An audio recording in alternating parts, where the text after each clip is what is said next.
106.5. Brooke and Jubal's second date update. You know, dating in high school is awkward. Your hormones are raging. You both smell like body odor. Tough part about being a guy is try to spray on enough Axe body spray to cover that body odor. It never works. Trying to make out with somebody with cheese stuck in your braces, that's never fun. Oh, gross. But what's more awkward than dating in high school? Me dating a high schooler. What? Whoa. That's awkward. That took a turn that I didn't want to go to. Curfews you got to deal with. Parents don't get it. It's illegal. Police officers don't get it. Right, exactly. But you know what I say? Age ain't nothing but a number, baby. That is not true. And I'll be there to pick you up at 3:30 this afternoon so we can go get a soda and some froyo. But this is not about me and my problems right now. This is about today's second dater. His name is Matt. And the reason that I said all that is because Matt reconnected with a high school sweetheart. Oh, thank God. I thought we were talking I thought Matt was trying to go to homecoming dance all of a sudden, and it was going to get weird. He reconnected with a high school sweetheart, and now she's not calling him back after they had a date. Matt, what's up, dude? Hey, what's going on, Jubal? Not much. How are you? Oh, Matt. I'm good. I'm all right. So tell us a little bit about the girl that you want to call today.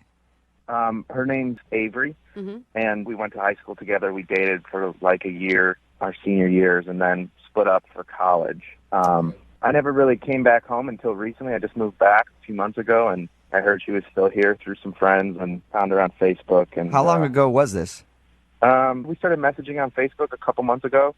Oh, do you no, mean I meant high how long ago was your relationship with her in high school? Oh, that was like 9 years ago. 9 years ago. Okay, that's a long time. Yeah. Yeah, it's definitely been a while. I mean, you keep tabs on people, but I haven't like seen her or had like a real conversation with her or anything in that time. So is this one of those things, like when you reconnected to her, you've always kind of still had feelings, or you're just like, hey, an old friend? I mean, I still had feelings, definitely, but, I was open to just reconnecting. How did she react to you hitting her up on Facebook after all those years? I guess she was weirded out at first, for sure. Yeah. I definitely tried to show her I didn't have an agenda or anything. I just wanted to see how she was doing, and I think that warmed her up, and we got You to chatting. liar. You did have an agenda. You wanted to ask her out again. Maybe that's probably true. What was your reaction when you saw her picture after 9 years of not seeing her? Well, when I saw her picture on Facebook, I definitely thought she looked amazing. She looked pretty much how I remembered her, except grown up. Nice. I was going to say, she still looked like a 17-year-old girl. I was into that. Gross. Oh my God. No, more like, just she seems young and, full of life, and she's got that same smile and these gorgeous eyes. So tell us about your date then, when you guys actually met up. What did you do? I took her out to dinner, but we were just basically catching up for, an hour and a half. She was still like the same person, super friendly, really nice. We had a good conversation overall. It went really well. But there was this one part that got a little uncomfortable and awkward, and so now I'm rethinking everything. What part was that? Well, I went in for the kiss at the end of the night, and she definitely did the tilt the head away as I land on the cheek move. You were like, what the hell? We've made out so many times before. Why are you shutting me down now? That definitely was going through my head. But I was trying to cover that. Did she say anything, or did she just dodge the kiss and it was obvious? She said, no, I'm sorry, it's just a little too soon. And I was like, oh no, it felt really normal to kiss you right now, and I'm sorry, I should chill out. And she said, I had a really nice time, I'll talk to you later. And I said, cool, I'll give you a call. And then she just got in her car and drove off, and that was the last time I talked to her. Oh. You haven't heard anything from her since your date at all? Nada. And you tried texting and calling her? I mean, I was trying to keep it cool, but I definitely called a couple times and threw out a few texts for the next few days. Since this was your high school sweetheart, it'd be awesome if you called and her parents answered and you're like, can I speak to Avery, please? I didn't call her home line. I still remember it, but I definitely got her new cell phone number. Were you guys firsts? I know that's creepy to say it that way, but I just want to know. Creepy. Asking about their 17-year-old sex life. With that tone you use. Exactly. If I said, hey, dude, did she take your V card? That would be different, but I felt like I should say it. Were you guys first? No. Were you? I'm just curious. I don't know. That could how show intimate, how much exactly how intimate you were with each other and how serious things were with you and how much she remembers you, because girls don't normally forget their first. Normally, they don't. Normally. No, we were approaching that line, and then college came, so we were dancing with that line, and then I missed my opportunity. Oh, so you're just looking. It's all right. He's looking to finish I know the why deal. you still remember her then. She's the one that got away. She did. All right, well, we'll play a song, come back, call her, and get your second date update, all right? All right, thanks, guys. Hang on. Moving 92.5. Brooke and Jubal in the mornings. Second date update. We're right in the middle of a second date update, and if you're just joining us, Matt is on the phone. Today, he wants us to call his high school sweetheart, Avery. They reconnected after 9 years and went out on a date, and now she's not calling him back. Matt? Yeah. You know, before we get to the phone call, I just want to say I picture you in high school talking to this girl, just kind of like this, just that music playing in the background. You know, just yeah. what time it was. So, hey, Avery, this is Matt. So I was thinking, like, maybe today after the pep rally, we could sort of, like, you know, kind of stay behind while everybody leaves, and then we could go underneath the bleachers, and, you know, we could do stuff. Are you interested in, like, doing some stuff under there? Like, I promise that I'll be really, like, respectful. Like, I'll do, like, under the shirt and maybe over the bra, and I will treat you with the utmost respect. And I promise, like, later I won't go into the locker room and tell everybody that we totally boned down. I'll just give them the honest answer that nothing really happened except I touched your bra. Okay, I probably won't let that happen. I'll probably exactly say that, like, we went all the way, but that's what we do in high school, so maybe you should just be cool with that? Okay, sweet. Then I'll see you at the bleachers right after the pep rally, okay? So, yeah, cool. Go team. Okay, see ya. Is that pretty much how you sounded? Yeah, I mean, a little less Beavis and Butthead, but totally. All right, so we're about to call her and get her on the phone and find out why she's not calling him back. If you didn't hear his date, they went out, they had a good time. There was an awkward moment when he tried to kiss her and she said no. Mm-hmm. Yeah. All right, we'll get her on the phone right now and find out why she's not calling you back. Here we go.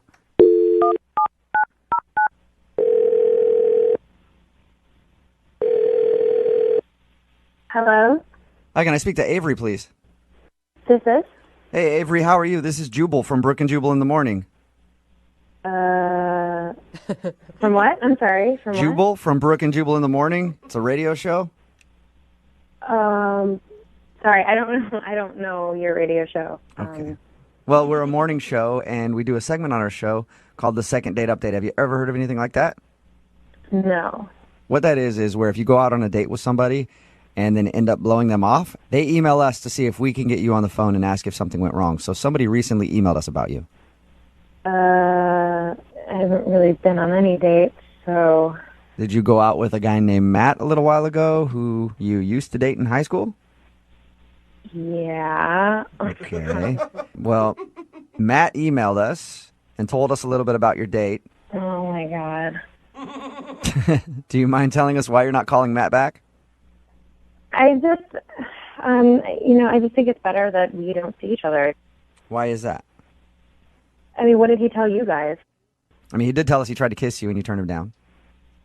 Wow. Okay, I'm surprised to hear Yeah. that. So he told us all that, and then he said at the end of the night you just got in your car, drove off, and now you won't answer any of his phone calls or text messages or anything. I guess at a certain point in the conversation during the date, I felt weird. It just started to feel weird. What made you feel weird?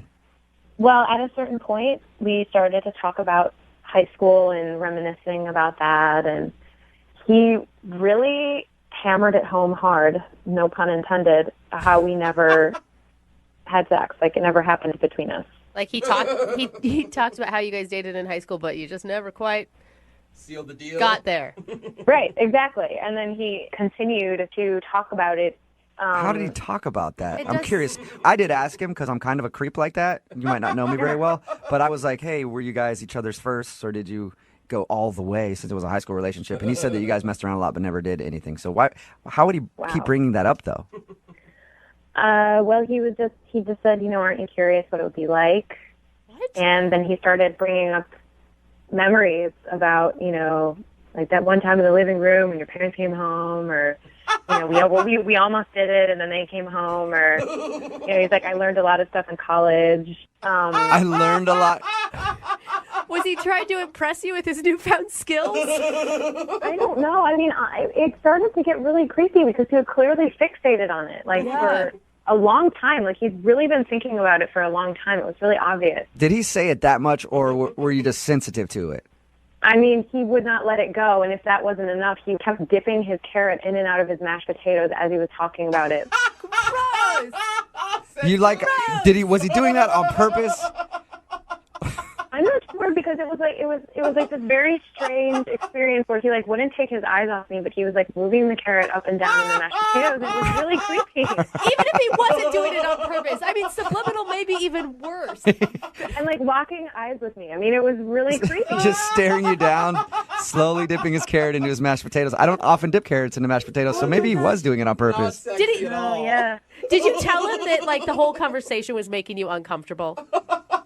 I really didn't want to say anything at the time because I didn't want it to be weird. I mean, we had just gotten our food, and I didn't, I was hoping that he would stop talking about it, It's just not the conversation that I wanted to have. I'm surprised he didn't pick up a dinner roll and start violating that with his carrot, too. That does sound like an awkward situation. The only thing more awkward than that, if he was actually on the phone listening, which he is. He's listening to this conversation right now. Oh, my God. Are you kidding me? No, I'm not. Avery, this is Matt. Look, I'm sorry Oh, my you're God. feeling comfortable, and I had no idea that I was making you feel that way. And the whole carrot in the mashed potatoes thing, that's so embarrassing. Did I really do that? I don't remember doing that. Yes, you did it for the longest time. And you wouldn't stop talking about what it would be like if we did it, and don't you wish we had done it, and remember you give the bus jobs and other, Did you actually say that to her, Matt? I mean, it was definitely on my mind, but at least you're admitting it. I know this sounds so strange, but it was just I really can't explain how my brain and emotions just shot back 10 years, and I just, it was an unbelievable thing, and I just feel like I felt this energy and connection between us, and I'm kind of shocked that you didn't, Avery. Taking away all the weird shit I was doing. Well, that's what you were projecting, though, It's I was having a good time, but then you just started licking your lips the whole time. And, So weird. I just felt like you were staring at me like I was an object instead of somebody you used to know, a whole person, I'm sorry. I guess it was just on my mind, We dated for such a long time, and we never fully completed that relationship, you know what I mean? And it's there's no closure there for me. Some people would say that was a full relationship and that there was closure. I guess you guys can just agree to disagree, because it sounds like Matt really, really, really wants to finish what you guys started in high school. Yeah, and that seems like all he wants. So It sounds like Matt hasn't even ever been with another woman, and that he's still fantasizing about his... that's so weird to still be fantasizing about your high school girlfriend. It's not that I've been fantasizing about her. It's just that we had such a strong connection, and we were almost there, and I really wonder what it would be like physically to express those feelings and connections. And, when you date people after high school you don't have that history with, you don't have all that intensity there. And so I just wonder if this would be, if this would be a sign of Avery was the one.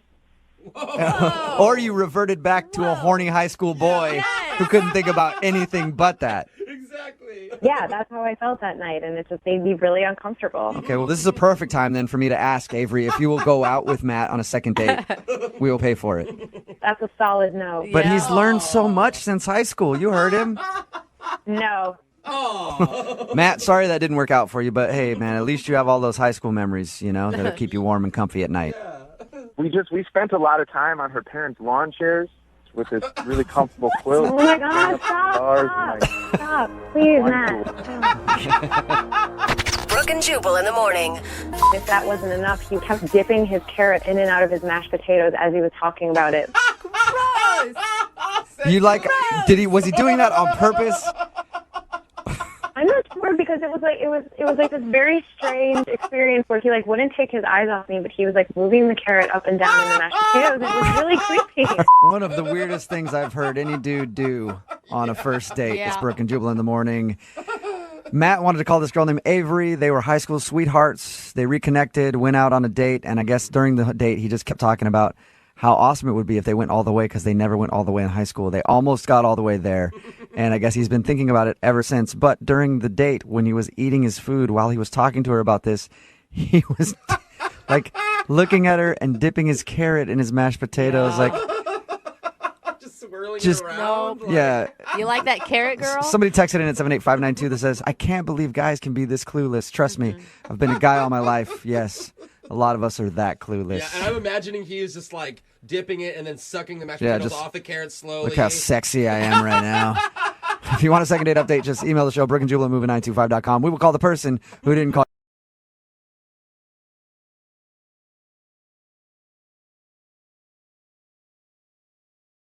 Green.com. And every once in a while, we do a special segment on this show called a second date update, Yeah.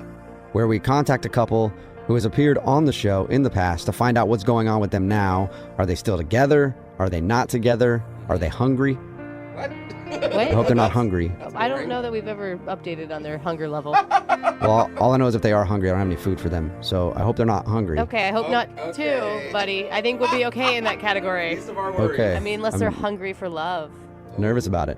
You never know what could happen, but people that we call today had one of the most touching stories from the past year, and we were dying to find out what happened. We'll play the audio for you and then talk to the couple immediately following in your second date update right now. Moving 92.5. Brooke and Jubal's second date update. I'm honestly stumped as to why the woman on the phone for a second date update today isn't getting a call back. I mean, usually when you follow somebody across state lines, no big deal. What? Yeah, they usually no. appreciate that when you just show up unannounced somewhere, right? And now we're going to stalk the guy again by calling Yes, him we in a are. second date? Her name is Abigail. Abigail, what's up? Hi, guys. Okay, he's already made you sound creepy right from the get-go.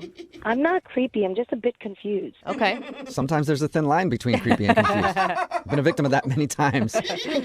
You have a pretty interesting situation, Abigail. Why don't you tell everybody, first of all, the guy that you want to call, what's his name? Brian. Brian. And how did you meet Brian? Well, I'm a little leery on going on online dates and meeting guys on dating websites because they're usually either nuts, ugly, or smelly, or just not. God, it sounds like so many great options. I don't know why you're so upset about this. But, I gave it a shot one more time, and I met Brian. And I got to tell you, we hit it off immediately. It went from 0 to 60 in virtually no time. So you liked his aroma. He had a good aroma, a good scent. I mean, from what I could smell over the phone, he was great. Oh, so you're saying it went from 0 to 60 before you guys even met in person? Right. I mean, it was Oh. instant attraction via conversation. Wow. His profile picture looked great. And then I did a little more digging and found his Facebook profile, and I realized it's really what he looks like. Uh-huh. Okay, did you get his tax returns? 'Cause it sounds like you put in a lot of effort. If I'd done a little more digging, maybe. Yeah. So, I mean, that's a lot of pressure to put on a date when you've been disappointed so many times. Were you worried about that? I was, and that's why I did my due diligence, and we talked for hours. I mean, there was nothing I couldn't discuss with him. We text me at least 5 times a day. Oh, I And- love that. How long was this going on before you guys actually decided to meet in person? Just about a month. Whoa, that's a long time. Yeah. I really wanted to see him, but the thing was, he lived 2 states away. Oh. So the whole logistics of meeting each other was really difficult. I see. I was going to say, like, what took so long? Yeah, that makes sense. That's it. But I thought we had kicked it off so well. I wanted to do a grand gesture of romance. And one night when we were chit-chatting, he was telling me his best friend's birthday was that weekend and where they were going to be and what the plans were. And I thought, wouldn't it be cool if I flew down and surprised him? Whoa, Yeah. for your first meeting? I mean, we had chatted for so long. This was inevitable that one of us was going to fly in to meet the other. But a surprise and just showing up is a whole different ballgame if you don't know him that well yet. But it could, I mean, I could see where it could pay off. Like, it could be an amazing thing or it could be really bad. So how was it when you saw him for the first time? I just started drooling. He was so gorgeous. Oh my gosh. Wow. Well, maybe that's why he's not calling you back. You just showed up randomly out of the blue with drool all over you. It's a good point. And how did he react? Was he drooling as well? Was it just a big spit fest? He was kind of taken aback. I basically came up behind him and tapped his shoulder, and he turned around, and he got white as a ghost. He was shocked. Of course. Okay, wait, set the scene. Where were you guys when you tapped him on the shoulder? Were you at the birthday party? Yeah, I showed up at the restaurant where the birthday party was. Whoa. Yeah, that's a very bold move. Well, because I didn't know where he lived, so this is the only way I could get in contact with him. So what did he do? I mean, after he recovered from the initial shock, did he hug you? Did he kiss you? I mean, the first thing he did was say, "What are you doing here?" And I told him I thought it'd be a really cool surprise to, shock you and be here, and thought it'd be really romantic. Yeah. And then for most of the night, I ended up speaking to his friends and not much to him. Oh, wow. So, But you got to understand, I mean, I knew he had to speak to other people. It was his best friend's birthday, so I let it go. I figured, hey, that's what he has to do. So wait, hold on. Like, how was he introducing you to his friends? Well, he really wasn't. I mean, the one or two times that I'd bump into him, somebody would come up to him and say, "Oh, and you are?" And he would say, "Oh, this is a friend of mine." Oh, okay. Ooh. Okay. Ouch. And I thought, well, it is really new. We haven't really told people about us. So I get it. He wanted to keep it on the down low. I get that. Yeah. I'm starting to worry about you. I mean, after the birthday party, what happened? Well, when we got to the end of the night, people started leaving, and it was basically he and I and his best friend. And I started talking to him, and I said, well, I'm here now. And he said, how long are you here for? And I thought that was odd that he would ask me when I'm leaving when we just met. Yeah. But I said to him, I'm here till tomorrow evening. Maybe we can have lunch or brunch tomorrow, or maybe even right now. Let's go for another drink or a cup of coffee. And he said he was really busy. He had a lot of commitments the next day. But Oh, my I gosh. was like, okay, maybe you can spare an hour. I did fly all the way out here. He said, you know what? We'll set up a date for when I can either fly out to you or you can fly What? out here again. Were you Oh, wow. So crushed? you- I was crushed until he said, let's see if we can figure out a time to meet up again. Oh, So I no. thought there was some hope there No. that, maybe he really was busy the next day. I don't know. He didn't You know are you were coming. So. You are so nice to this man. Well, he's something special. Aw, How many that's times have you nice. tried My to heart get- for you? Oh no. How many times have you tried to get a hold of him since that weekend? It's been a week so far, and I only heard from him once, and that also through text. So it's not like it was before. Oh, my gosh. And you're Okay. sure he's single, right? From what I understand, I didn't see any rings on his finger, and I didn't see any other woman around. Okay. that's good. Okay. Well, we'll play a song, come back, call him, and then get your second date update, okay? Okay. All right. Moving 92.5. Brooke and Jubal in the mornings. Second date update. If you're just tuning in for today's second date update, it's the kind of thing that movies are made about. Abigail is on the phone, and Abigail met the man of her dreams online. And they chatted back and forth every single day, every single night for weeks until Abigail decided to show up unannounced at a birthday party. She flew all the way there to surprise him, tapped him on the shoulder, and he turned around and she said, "Abigail's home." Oh, my God, poor Abigail. I think I've seen that movie before. It's scary, but I don't think that's what happened. That is sort of what happened. Abigail did surprise this dude that she'd been talking to online. They live in different states, and she actually showed up to a birthday party that he was at, unannounced, and was hoping that everything would go great. But when she got there and surprised him, he was kind of weird and sort of ignored her the rest of the night, and they haven't really talked since. Abigail? Hi. Yeah. Sounds just like what you said, Jubal. I mean, very Exactly. similar. I'm really not a stalker, I promise. Well, I have a whole different scenario in my head, Abigail. Abigail, you're so sweet. It just makes me so angry because it sounds like you guys really connected and he really led you down this path, and he's just a jerk. I don't know how else to say it Well, but she appropriately. did show up out of the blue, unannounced, like from states away. That could creep a guy out. But he was giving her the wrong signals, man. I really got the feeling that we had the connection, and he would have loved this romantic gesture. All right, well, we'll find out. I'm going to dial his phone number right now and see if we can talk to him and get your second date update, okay? Okay. Oh, Okay. gosh, she's Hold so on. nice.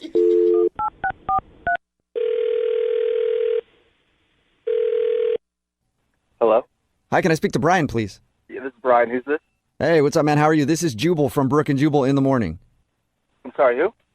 Jubal from Brooke and Jubal in the morning? Weird ways. I know. Sounds weird. Yeah, I don't know what you're talking about, man. I figured you wouldn't. That's fine. Brooke and Jubal in the morning is a morning radio show. Okay. Okay. And that's the end of the call. Thank you for answering, Brian. I'm calling you because one of our listeners actually asked us to reach out to you. All right. You sure you got the right Brian? I'm pretty sure I do. I'll check. Do you know a girl named Abigail? Yeah. Okay, well, we know a girl named Abigail as well, and she's really confused because she thought you guys had a great relationship for a few weeks until she decided to just fly into town and surprise you, and she said you seemed kind of cold to her, and now you haven't really talked to her since.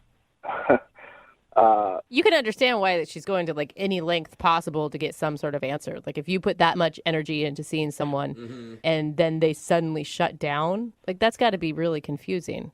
Let me get this straight then. She had you guys to reach out to contact me. That's what you're telling me? Yes. Because you won't really give her an answer, and you're kind of being cold. Ridiculous.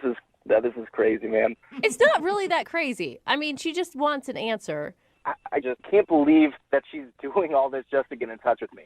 Yeah, but you guys went from like texting like 5 times a day for a whole month to nothing. Yeah, and she liked you a lot, Brian. And talking to you right now, I can understand why. You seem like a sweet dude. I like you too. Yeah, well, I normally am, but not when like radio shows call me. I have to like dig into my personal life. We get that. We do. Can you just tell us anything? At least we can talk to her and be like, oh, he just wasn't really feeling you when he saw you in person or something like that. Well, don't tell her that, because I mean that's not true. Really?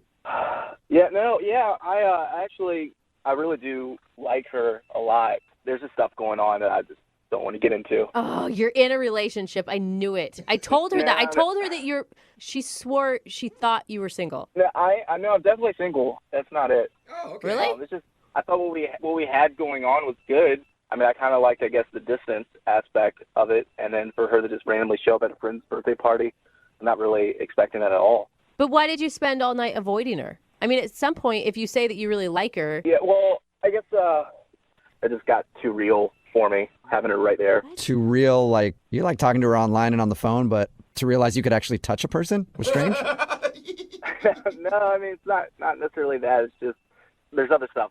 But I understand there's other stuff. But right now, all I understand is you like her a lot, it shocked you that she showed up, and then there's stuff. Like, how is that a message to give to her to help her understand why you're not talking to her anymore? You know what? Whatever. I don't care anymore. I need a kidney transplant. Whoa. What? Yeah. Oh, that's serious. Whoa. Yeah, way to take things down, Brian. I mean, you guys asked for it. Yeah, well, usually these things end up like, oh, I thought they smelled funny, or they puked in my back seat. Yeah. Man, I'm sorry to hear that. Yeah. Ow. Yeah. So is it just that you don't want to get involved in a relationship because you obviously have some serious health stuff that you need to concentrate on?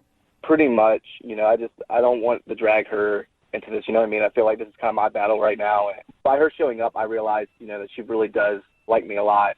And I'm just not wanting her to be that close to being around all this, like, stuff going on. Oh, I feel so man. horrible. I thought Yeah, these that awful sucks. things about you, and now... Yeah, look at you, Brooke. Seriously, dude, I am sorry. It's all good. It's not a big deal, I guess. So did you not tell her about your situation when you guys were chatting online and on the phone and stuff?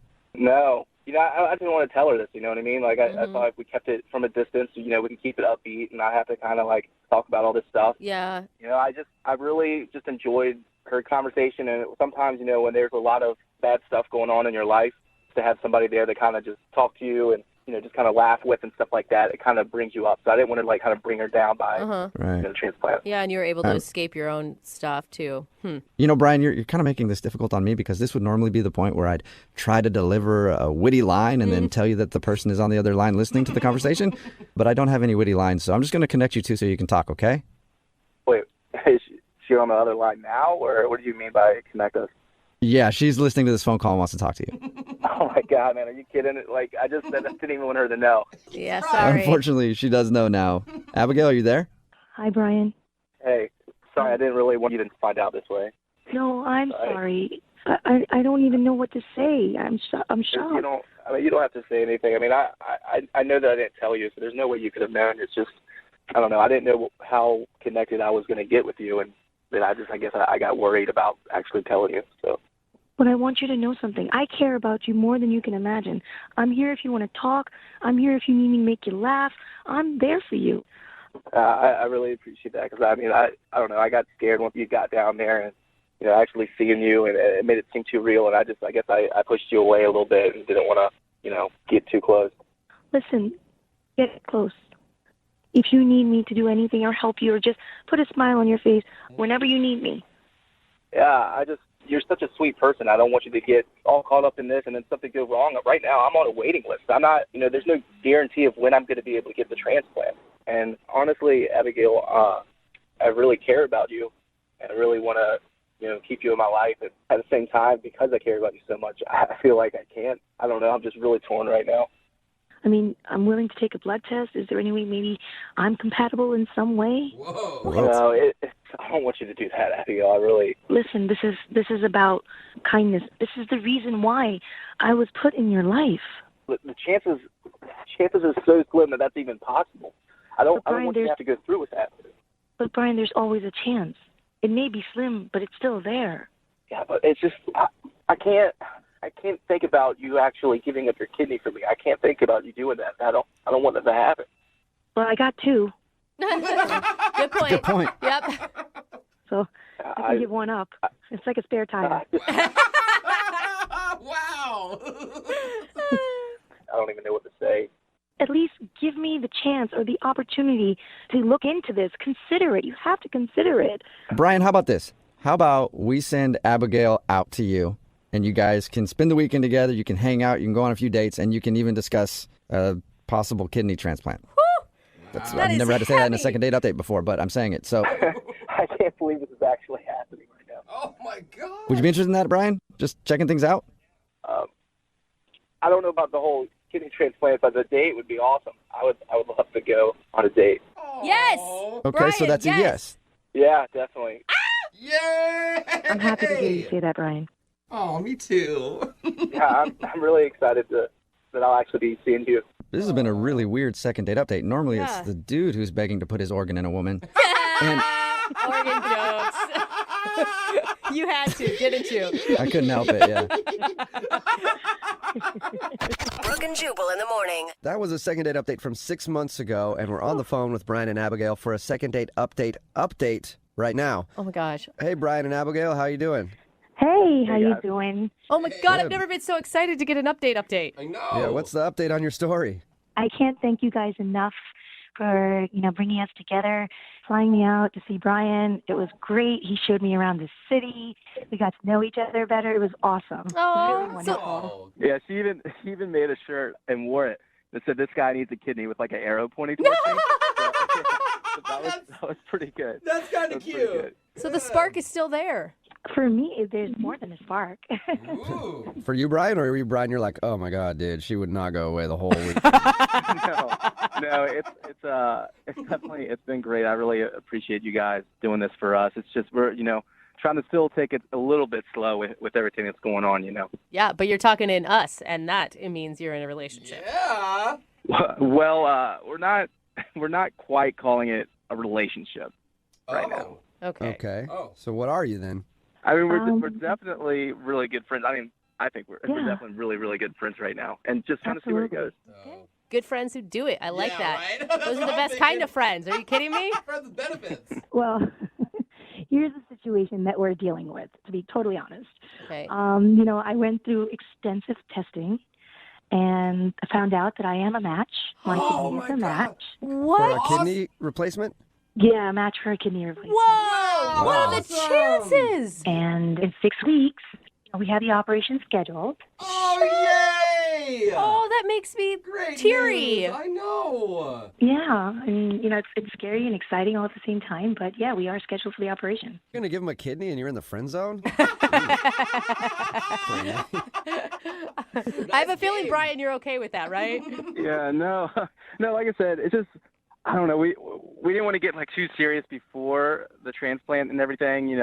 I mean, it's kind of an emotional decision, and she's doing this for me, and it's great. But like, I don't want her to be like holding my kidney hostage or something if we get in an argument. Yeah. You know what I mean? Smart guy. Yeah. Yeah, but it's still going great. Yeah, and once the surgery's done and everything is successful, maybe we'll see how it goes after. Great. Ooh. Well, that's good. Yeah, pretty excited and Yeah, scared. this is definitely it's really great. Like, I really appreciate you guys helping us with this whole thing, because I don't know that we'd be, going through with this and being so close that we are now if it wasn't for you guys helping us out. Aw. I mean- Sure. Well, I'm glad you found a match, and hopefully you guys can turn it into something even better than just a really good friendship. Yeah. Yeah. Definitely. And no pressure, though. Like, even if the relationship thing doesn't work out, like, you two have such a bond together that you really will be tied together in some way for the rest of your lives. Well, he'll technically have a piece of me. So. Yeah. Yeah. Brian, if you ghost her after she gives you a kidney, you are officially the worst person in the world. No, it's not gonna be like that. Okay, Oh, good. that's awesome. Congratulations, both of you. Thanks, guys.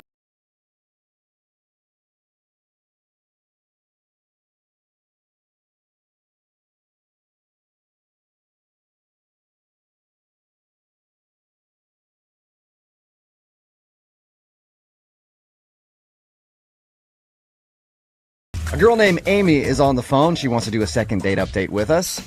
She sent an email in. Her email was interesting. I'll tell you a little bit more about that in a second. But my favorite thing about her email, at one point in all caps, it said this: I did not go all the way with him. We just fooled around. 3 exclamation points. Wow. All right, Amy, get the point. So you met a guy, it says, at a movie theater, and then you did not go all the way with him.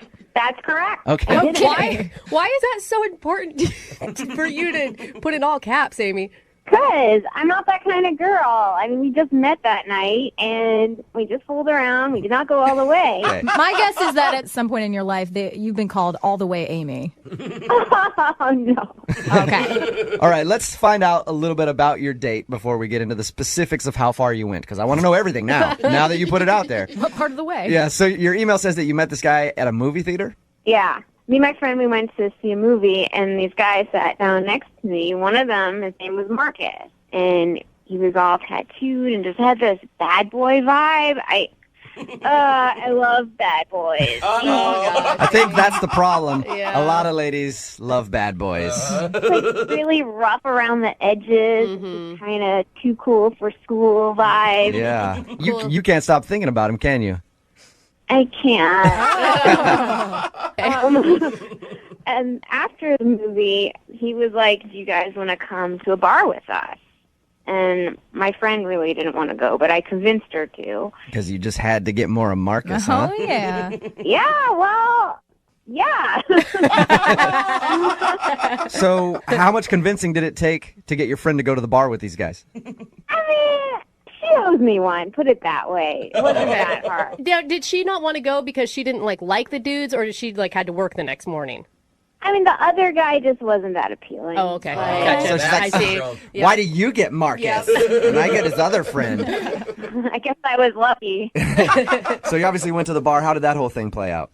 It was great. I mean, well, for me anyway, me and Marcus, we hit it off, I thought. I mean, there was some chemistry there. And we kind of started making out at the bar. Yeah. I'd say that's a good sign if you have chemistry, if someone's making out with you, that you're getting along. Yeah. And my friend at that point was pretty over the whole thing and wanted to go. So she ended up leaving and left you with Marcus and his friend? Yeah. And me and Marcus, we wound up hanging out a little longer, had maybe one more drink, and then I went to Marcus's apartment. All right. And that brings us to the part of your email where you said, I did not go all the way with him. We just fooled around. Right? It's true. True. All right. Did you end up staying the night at his house, or did you bail that night? No, I had to work early in the morning, and after a while, I was like, you don't want to give the prize away the first day. I mean, he'll never call me if I sleep with him, right? Yeah, but now you didn't sleep with him and he's not calling you anyway, so you should have done it. see? Hindsight is 2020, right? isn't it, Take Amy? note, all the ladies listening. And how did the evening end? Well, the evening ended. I basically was like, let's call it a night, and he didn't want to at first, but I mean, I wanted to stay, really, I did, but I made myself leave. I made myself. Was it one of those things where you're like, okay, if I don't leave, then I am going to go all the way, and I'm going to regret it? Absolutely. I've done that in the past, and I do not ever want to put myself in that position. That's such an internal struggle, too. You have the full conversation with yourself in your head. Oh, absolutely. It's like the devil on one shoulder and the angel on the other. Yeah, You know what I mean? we've all been there. And we slowed down, and he said he would call me, and we'd have a proper date and take it from there. And you haven't heard anything from him? No, it's been a week. A week. Okay. Have you tried texting and calling him? Yeah, I texted him a few times, but I mean, what am I going to do? Start calling him? He said he would call me. I don't want to look desperate. Yeah, you've already sent 3 texts. I think you're good, and I think it's obvious that he's purposely not getting back to you at that point. Yeah, the first time I'm like, well, maybe he didn't get the text, and then I sent a second, but Yeah, he definitely got them. So You guys hit it off. Why do you think he's not calling you back then? I seriously, I have no idea why he's not calling me back. All right, we're going to play a song. Come back, call him, and get your second date update, okay? Okay, thank you. All right, hang on. Moving 92.5. Brooke and Jubal in the mornings. Second date update. Hey, Amy, Yeah? I've decided I'm not going to make the phone call for your second date update today. I'm not doing it. What? Really? What? Yeah. I'm not doing your stupid phone call. Whoa. I'm doing whatever the I want, Amy. You know why? Because I'm a bad boy. I don't give a about rules, right? Can't tell me what to do. Oh. Yeah, Amy, you like that, don't you? Amy? Amy? What? I was just trying to be a bad boy there because you said in the first part of the second date update how you really like bad boys, and the guy that we're about to call gave off that bad boy vibe, so apparently I didn't pull it off as well as he did. Oh. Yeah. All right. Well, just to refresh everybody's memory, Amy met this dude at a movie theater. He sat down next to her. They talked and then agreed to go out to a bar afterwards. They ended up making out at the bar and then went back to his place and messed around a little bit, but they did not go all the way. Amy wants us to be very clear about that. All right, Amy, I'm going to dial the phone right now, see if we can get him on the phone and find out if there is a particular reason that he's not calling you back. Okay. All right. Maybe it's because he's a bad boy and he doesn't pay his cell phone bill. Who cares, right? Maybe his phone fell off his Yeah, motorcycle. who knows? Yeah, that's what it is. Actually, he was on his motorcycle. He threw his phone off. He doesn't care. All right, I'm going to dial the phone number right now, Amy. Here we go.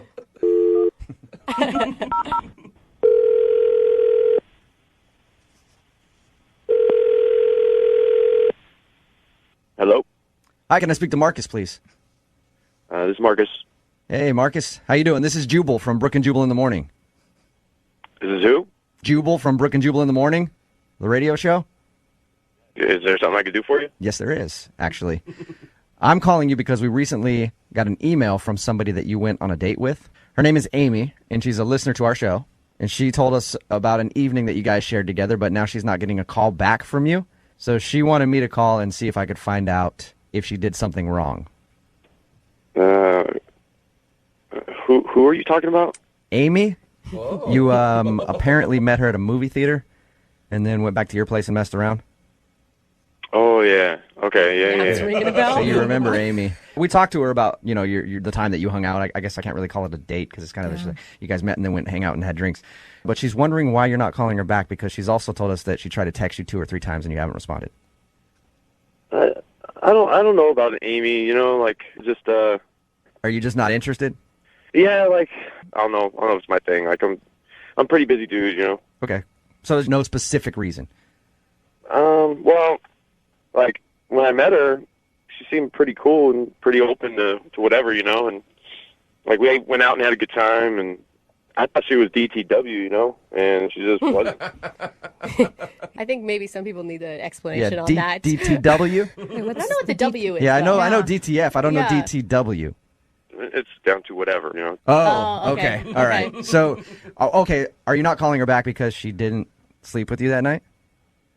Things were getting hot, and we were trying some things, and I pulled out some syrup just to play around, and I don't know if she got weird about it or what, but she didn't want to do it. And Wait, so what do you mean? What do you mean syrup? like pancake syrup? You guys never used syrup before? Syrup, just regular syrup, like you put on pancakes and stuff. It's not one of my signature moves, Marcus. Yeah, well, you should try it. Did she say just no? She kind of just everything kind of stopped. Then you could tell she wasn't into it, and I'm definitely not the type of guy to force syrup on somebody. Yeah, you're not just gonna dump syrup all over it. Oh my God. That's good. I think that's a good way to be, Marcus. Yes. Most people just don't want syrup dumped all over their body unless they're a willing participant. So you think that she's just not a good time? I just think maybe she's a little closed-minded or whatever, or she just hasn't experienced much life Did you- or something. Or Did you at least give her a warning before you went to the kitchen and got the syrup? well, yeah, I got up, left, I came back with syrup, and I started to undo the top, and it's pretty obvious what's going to go down after that. Yeah. And you could tell she was just getting real awkward about it, and she wasn't kissing me anymore or anything. So I was like, whatever. Okay, I'm just gonna put the syrup away. So you think she's closed-minded and kind of prudish because she wouldn't let you pour syrup on her body the first time you hung out? Yeah, she's just conservative. That's feel what it's not for me. I like experimenting and doing different stuff. It's just my thing, and it's not everybody's thing. So Yeah, but it's different if you like to have a conversation maybe leading up to it. Like, hey, you want to try something, and then you go into it. Like, the surprise syrup is a little much, I think, for anybody to handle. Well, let me put it this way. I've been with girls that are into syrup before, and you just know. You could tell a girl that's into syrup from a mile away. Hey, Marcus. Oh, my God. Marcus, let me ask you this. If she was down to have syrup poured on her body, which is apparently your thing, would you be willing to go out with her again? Like, would I hang out with her again? Yeah. Maybe. Like, I don't know. I don't want it to be all about the syrup. Oh, now she wants syrup on her, and so now I'm cool with it. Well, I think syrup expectations. I think it would be good for us to find out from Amy. Yeah. Well, I don't know. Like, I don't know if I'm going to call her back, you know? You don't have to, because she's actually on the phone listening. She's on the phone right now? Yep. Hey, Marcus. What up? Yeah. I didn't know you were on. I'm sorry. Surprise. Yeah. Oh my gosh. I'm really shocked. It's not that I'm a prude or anything, but I didn't even want to go all the way. I kind Well, of using have... syrup isn't going all the way, but like I just don't want to have to worry about like, hey, is this okay? And then is that okay? And then like I just kind of want to go with the feel, and wherever if the experience takes us, we just go with it, you know? Yeah, totally. I'm like that too, but it kind of threw me for a loop since we first met, like I don't even know where you went to high school, or Yeah, usually you want to find out where someone went to high school, and then you bring the syrup into the mix. Yeah, I don't really know you that well. It's not that I'm closed off to experiences, but I want to be comfortable with the person I'm with. Yeah, but all I did was pull out a little bit of syrup, and you seem to get like real closed off real quick. And how else do you want me to read that? Like, okay, she's not into this stuff. She's not into syrup. Got it. Moving on. I'm open-minded. I'm not conservative. Well, I've done marshmallow fluff. Hello. Wow. I told you. Finding out a lot about you two. Freaky. I don't know. I thought you were cool, Amy. Like, you're cool. I am cool. I am totally cool. I mean, if you get to know me maybe a little more, then we can bring out the syrup. Oh my God, that's a line of the day. Marcus, would you like to go out with Amy again? I will pay for a second date for you guys. I'm not paying for your syrup. You buy your own syrup for this date. Don't worry. I always have some in stock, believe me. Yeah, it sounds to me like you probably do. Would you like to go out with Amy again? We'll pay for a second date.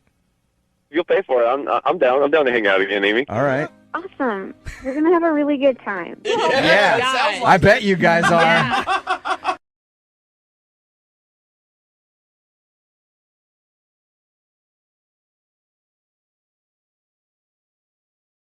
If you're just tuning in for part 2 of the second date, we're on the phone with Ray. Ray never actually met up with his date. Yeah. Well, I mean, I guess he kind of did. Yeah. But his phone died. He was very late, so she ended up just yelling at him and threatening to call the cops. Not the most successful date we've ever heard, but not the least successful. That is true. That's also a true statement. I honestly think it could be way worse. Yeah. And I've done way worse. Yeah. You know what? I believe that, Ray. Yeah. And you never got to explain that you were just down the road at some old couple's house smoking a J while playing Boulder Dash. Whoa. We're watching Jeopardy start with a J. Well, we're going to find out a little bit more. Are you ready to call Kate here? I would love a second chance with this girl. I think you've got, like I said maybe before, but I was even thinking about it more. I think there's no way this girl is not going to give you a second chance, right? She was super mad at the moment, not because of you, but because of all the bad dating experiences she's had. And I think she's not calling you back now because she's embarrassed. Like, how embarrassing to overreact like that. Yeah. Well, I mean, she didn't even really know what she was overreacting to. She was just like, you're an hour late. That's ridiculous. And I 100% respect that. Yeah, for sure. See, it's good that you understand that. This is going to be fine. All right. Well, we're going to call Kate right now and try and get your second date, okay? That would be so great. Thanks, guys. All right. I'm dialing the phone number now. Here we go.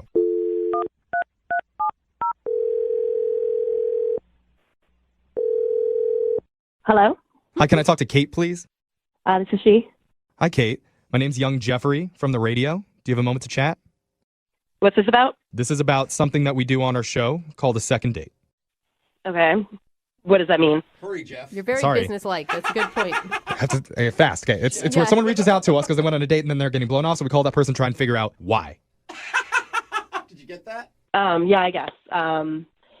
Okay, so explain it to me. Oh my God, you're stressing me out Yeah, just I talking know. like this. It's just someone likes you and you're not calling them back and they want a second chance. They want to explain themselves. Okay. And the person who reached out about you, his name is Ray. Oh. I know it's a little different because you and Ray never actually went out. Well, I mean, he was over an hour late. Like, who does that? Yeah. Ray does. Yeah, and you know what? I wasn't even going to go out with him after he showed up anyway. Well, Why? I mean, he had a really good reason for being late. Did you hear him out at all? No, I just saw him pull up in my driveway, so I didn't need to hear what he had to say. Oh, well, you should have. It may have changed your mind if you actually heard his excuse. Well, whatever. He was driving American. What? He's an American. Huh? Like, that matters. The car was American. American made? Duh, I just said that. Okay, I'm just trying to clarify. I don't get it either. So you're not calling him back because of the car he was driving? Yeah, you'd think that he would be driving like a Maserati or a Mercedes or like a Beamer, but he was in a Ford. And like, I'm not going to be caught dead in a Taurus. What? Wait, hold on. Why would you assume people are in a Beamer and a Maserati? Yeah. Because in his dating profile, it said that he makes over 6 figures. And like, you don't drive a Taurus when you're making over 6 figures. That's actually not true. You do drive a Taurus if you're making over 6 figures and you're good with your money because cars are wastes of money. Brooke's rich and she drives a Subaru. That sounds really lame, actually. Like, if you have a ton of money, don't you want people to see it? You know what I mean? Like, they don't have to ask me what I make if I'm driving a Jaguar or whatever. So, Rich people, you do know someone's rich if they drive a Jaguar. Well, it is kind of weird to put that in your dating profile, to brag about money and then not brag about it in other areas of your life. I could see Absolutely. that. Okay, you know what? You're right. Ray should answer these questions. Ray, explain yourself. I would love to explain myself. Ray? Yeah, we didn't tell you. Ray's actually been on the other line listening during this whole conversation. Oh, come on. That's how these work. You didn't tell me that he was on the other line. I thought I was just talking to you guys. Yeah. You sound pretty passionate about your stance on American-made cars. I mean... Well, absolutely. I mean, what is the point of having money if you're not going to spend any of it? Yeah, Ray. Yeah, where's your Porsche, Ray? Wait, hold on. Why am I going to spend my money on a car that just loses money the moment I buy it? Like, I'd rather spend my money on experiences and, like, enjoyment in life. Girls don't want experiences and joy. They want material things, Ray. I don't need a nice car, but the guy that I'm with does, so that, like, I can feel great in it, you know? Are you for real? Like, Yes. that's so what financially fun to see. secure is to you? Yeah, when you're with a man who has a nice car, like, everyone knows that you're safe and secure. And, like, that's the guy that's going to take care of you. I don't know if you've seen, like, the Consumer Reports, like, on the Taurus, but it's pretty safe. You're going to live through any of this. It's a good point, Ray. And I assure you we're going to have a nice dinner wherever we go. Like, I don't know my why. God. But, like, why would you pull up to a valet in a Taurus? You know, like, the valet's Well, I know the valet's not going to, like, take it for, like, a test drive like Ferris Bueller. That's true. Okay, wait a minute. You're basing, like, listen to yourself. You're basing your dating decisions off what the valet thinks of who you're out with. Like, that is such a stupid idea. Hold on. Well, to be no, I think fair- that that's actually, like, it's how I feel. And that's what I like. And that's what makes me feel good. Yeah, women empowerment there. No, it's not women empowerment. Yeah. It's materialism. Yeah, If you want want to ride nice in a car, powerful Kate, car that goes from 0 to it. 100 in under 3. Oh, my I God. feel you, girl. Yeah. I mean, you show up and that's first impression and it didn't seem fun. Does it matter what kind of car I drive? I have money. I make tons of money. Oh, God. I just don't waste it on dumb cars. All right, then tell me one thing that you've actually spent money on. Like, it doesn't have to be a car, just something that's fun. Like, what have you bought that's expensive? I like this. For real? That's what you want to know? Like, what brings Yeah, me pleasure that I spent money on? Like, Yeah, put your money where your mouth is. Seriously, I want to know. for your information, for my mom's birthday, I bought her a Louis Vuitton handbag. Ooh, those Oh. are expensive. That's pricey. That's a couple Well, grand. I didn't know that. That's interesting. And, like, do you buy gifts for people, like, lots of times? What? Okay. What? No, stop. Kate, you are the most materialistic, superficial person I've ever heard. I don't really need to hear from you. I'm asking Ray the questions, okay? Okay. All right, Ray, what's your answer? Quiet, bro. Yeah, Brooke. Support women for once. Yeah, I mean, I spend money on people that mean a lot to me. Aw. Okay. Well, maybe I was just a little harsh before, but you know what? If you apologize to me, then I can give you another chance. Oh, what a coincidence. Okay, this is going better. Is it? Is it going better? This sounds terrible to me. I mean, like, I was trying to tell you when I got there, I was sorry. I never even told you the story about, like, my cell phone. Like, these guys have all heard it. Yeah. Well, I know, but like, can't you just save that story for our next date? All right, I think that's my cue to jump in here and ask Kate, would you like to go out on another date with Ray here? We'll pay for it. I mean, Actually, better yet, Ray will prove how much money he has by paying for it himself. Oh my God. Hey guys, let me save my money for the third date. All right, we're back to paying for it again. Okay. All right, Wait, Kate, are you going out with him again? I think so, because he seems really down to earth. What? That's your response? You found out about a purse and he's down to earth. Did you not hear about his Louis handbag for his mom? I mean, that is so sweet. Yeah, Brooke, shame on you. Ray, there is no way you want to go out with this woman. I don't see the problem with going out with her. What? That was Why are you worried? Kate's whole idea for her future plan is just to marry a rich dude. That's not a plan. That sounds like a pretty solid plan to me, What? Kate. It's not a plan, Kate. Ray, just so you know, the next date, we're going to take my car. Oh, what do you drive? Yeah, exactly. I'm kind of curious now.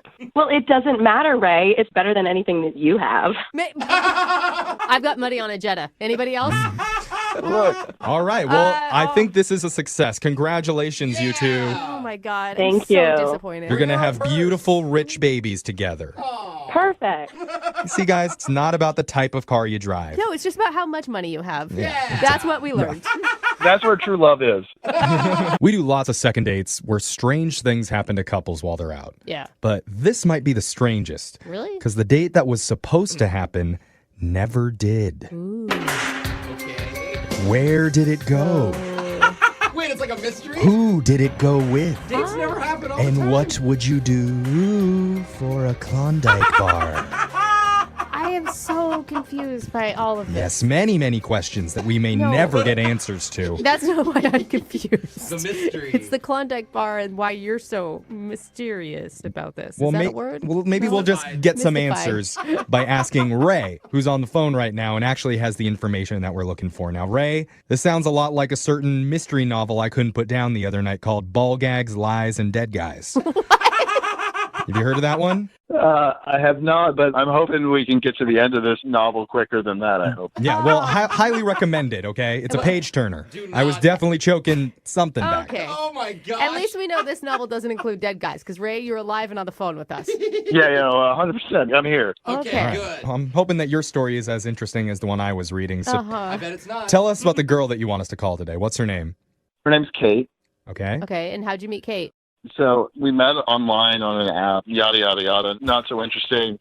But we hit it off. It seemed great. Okay. We were having a great time. We were chatting back and forth, and we decided to, meet up. Yeah. Here's where the problem comes in. I'm on my way to her house. My phone dies. I start digging around, no phone charger. Oh, it's the worst feeling. Oh gosh. I kind of remember the address.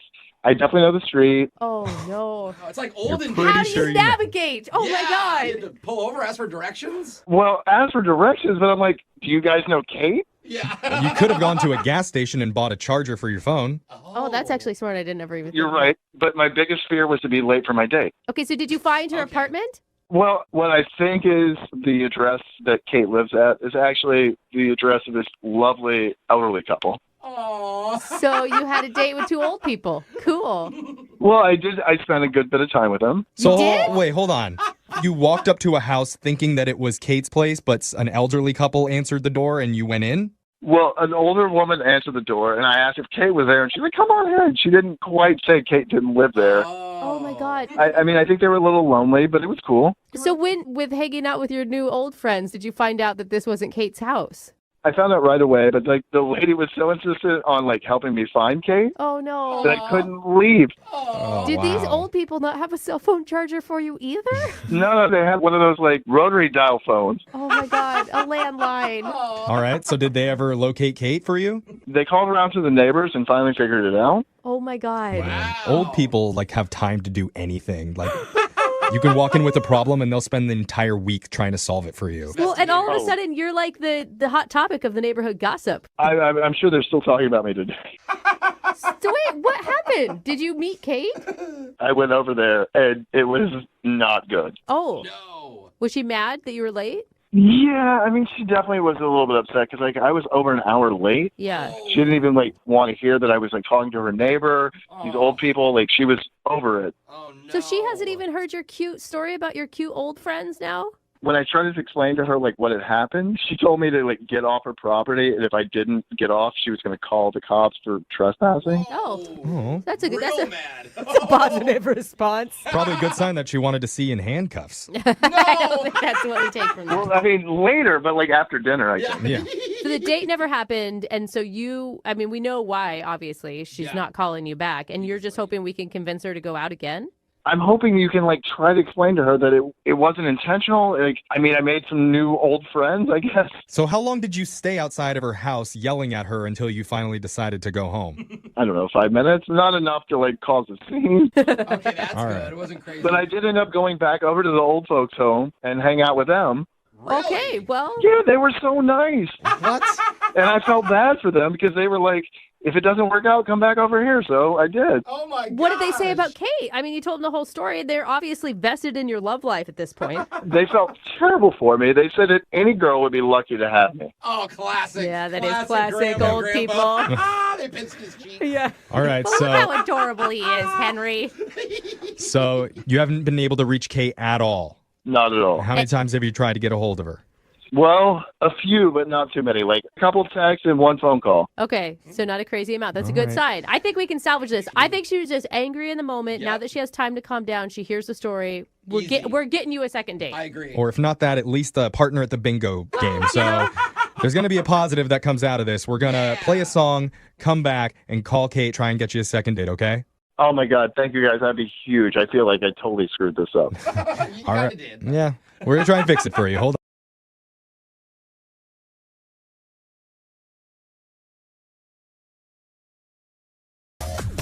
You know, normally during a second date update, we talk about what happened during the date.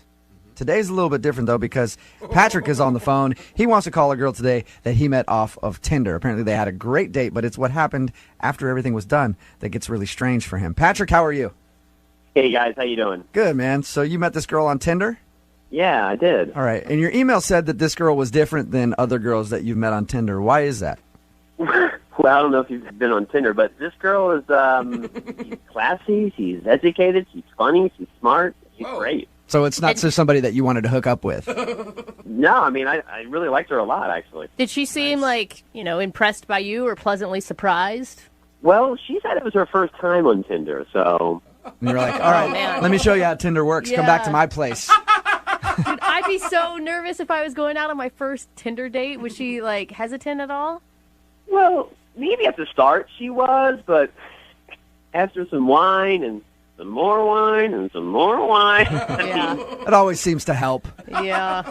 So your email says that you guys had a great time during your date and everything went well, but the weird part was after the date. What do you mean by that? Yeah. Well, the other night I put her in a cab, and, we had a nice passionate kiss, said bye, and then, the next day I started getting some really bizarre text exchanges with her. I mean, just weird. Did she text you first? No, I actually texted her and said, hey, I had a fantastic time. When can we see each other again? That's super weird. Yeah, crazy. No, here. Oh, you know what? Let me bring it. Hold on. Let me get it up. Hold on. Here. So then, her response after I said that was, would you go to South America with me? What? What? Was she joking? Exactly. So I text back, LOL, you're funny. And then she texts back, I'm serious. Whoa. Okay. I mean, obviously at that point you're like, what are you talking about? We went out on one date and you want to go to South America? That's exactly what I said. I said, you're not serious. LOL, we just had our first date. And then I wait a while, and then she texts back, never mind. And I text right back, how about we hang out within the country somewhere, LOL. I think that's a good Yeah, response. Perfect, Yeah. buddy. I thought so too, right? So I'm waiting, and a whole day goes by, 24 hours, and she finally gets back to me, and this is her text. I can't see you anymore. You're a real great guy. Good luck in the future. What? That is weird. So she asked you to go to South America. You were like, are you joking? She said, no, I'm serious. And then because you wouldn't go, she said, I don't want to see you anymore. That's what it seems like. And I'm like, what the? And I texted and I called, and she won't return any of my calls or texts. So I mean, I have no idea what's going on. Is that the first time you guys talked? I mean, like, did you know she's going on vacation in South America or she's moving there? It's the first time I ever heard anything about South America. So you met her off of Tinder. How much do you know about her? How much did you discuss about her personal life when you were on your date? Well, we joked about our families and our jobs and, where we went to school. So, I mean, I kind of feel like I got to know her. I guess what I'm asking is she rich? And was she like a rich girl who was like, I like this guy, I'm going to take him to South America? And did you just pass up an opportunity of a lifetime? I hope not, my God. He's like, oh my God, why didn't I say yes? I should have said yes. I never thought of that. I mean, that better not be true because I would actually love to go to South America. Yeah, you should have just played along and said, absolutely, I'll go to South America. Are you paying? Because I will go. Well, that is strange. And you haven't heard anything from her other than after that text exchange going like, sorry, I can't see you anymore. Good luck. She has not responded. Maybe she found a South American replacement, taking somebody else down there. Did she come off as someone who is like a lot of spur-of-the-moment decisions? No, I mean, it was one date. I mean, I don't know that much about her, but she seemed sane. Yeah, until you read those texts and then you're like, you sure you want to call her? You sure you want to try to get her on the phone? I want to know what the hell. I mean, what was that all about? Okay, so you do want a second date, maybe, but you also are just like, why the invite to South America and then blowing me off after? Yes and yes. Okay. All right, well, play a song, come back, call her, and get your second date update, all right? Okay, thanks. Yep, hang on. Moving 92.5. Brooke and Jubal in the mornings. Second date update. The guy on the phone for a second date update today passed up the opportunity of a lifetime, an all-expense-paid trip to beautiful South America. That's right. He met a girl on Tinder. They went out for a fabulous date. According to him, everything went fine, even into the night with a passionate kiss. And then it was what happened after the date that was strange. He got invited on a trip to beautiful South America. And he said no. And then she won't talk to him ever again. Right, Patrick? That's what happened. Yep. Yep. I thought she was joking. So Patrick went out on a date with a girl they met off Tinder. They had a good time, but after the date, they were texting back and forth, and out of the blue, she asked if he would go to South America with her. He said no, thinking she was joking, but apparently she was serious because it pissed her off, and she's never talked to him since. You know what? I don't even know if we're going to be able to do this second date update, because I'm assuming we're going to call her. She's going to be in South America, and her phone's going to be off, Patrick. Well, that'll be an answer, I guess. I really want to know why she would invite you to South America the day she met you. You want to know? Yeah, no kidding. No kidding. Are you regretting turning her down already? You guys keep acting like I was offered a trip from a game show or something. I mean, I don't think he was kidding. I don't even know. All right. Well, we're going to dial the phone number right now, see if we can get her on the phone, and get your second date update. You ready to go? Yeah. All right, here we go.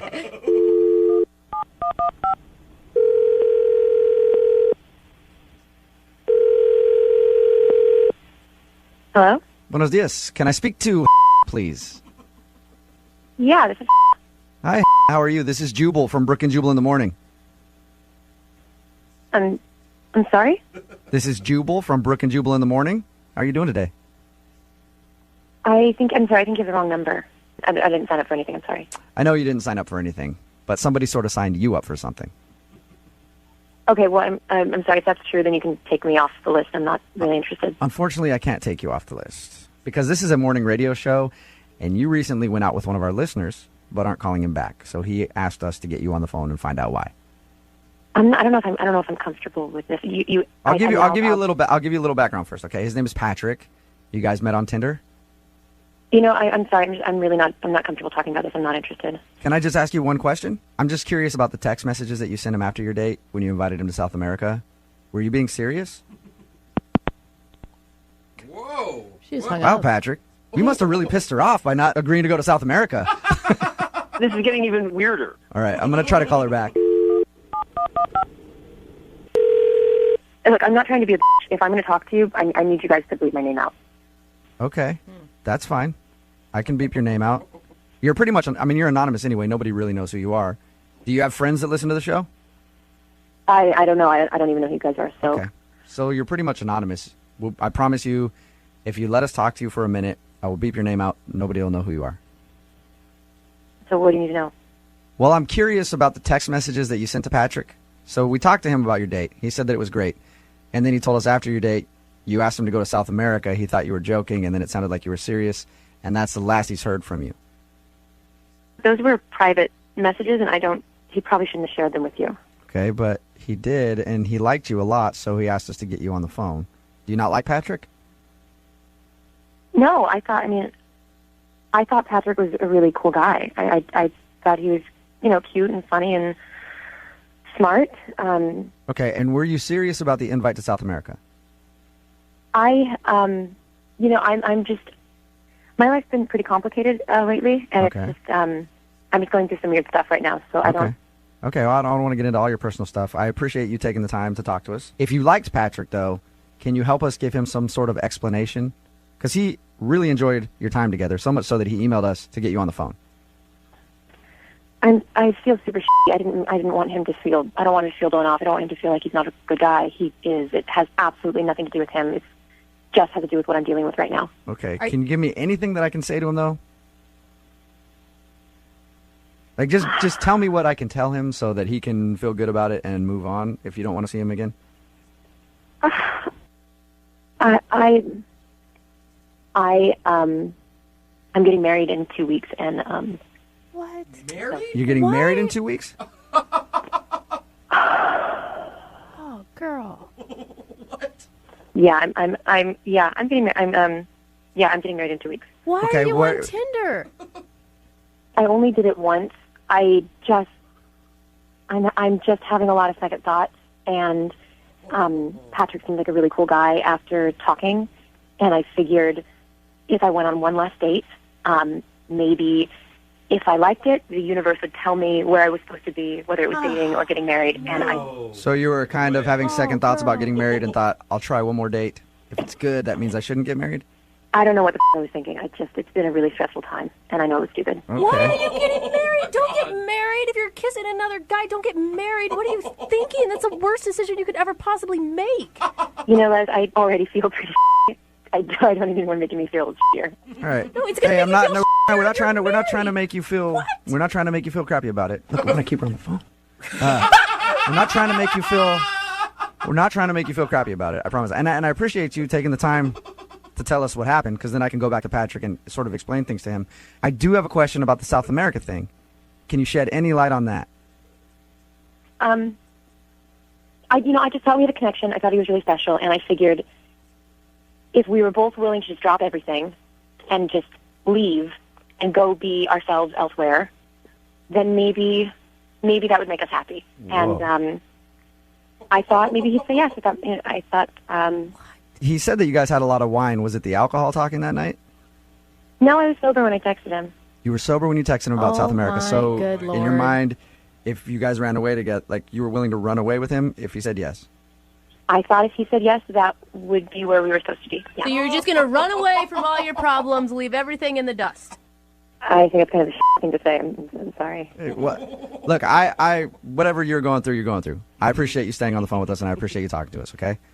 Yeah, so I don't want him to think it's him. It's not him. Okay. Well, you can actually tell him that because he's on the other line listening. Is all this really true? Are you f***ing kidding me? No, that's Patrick. I'm so confused right now.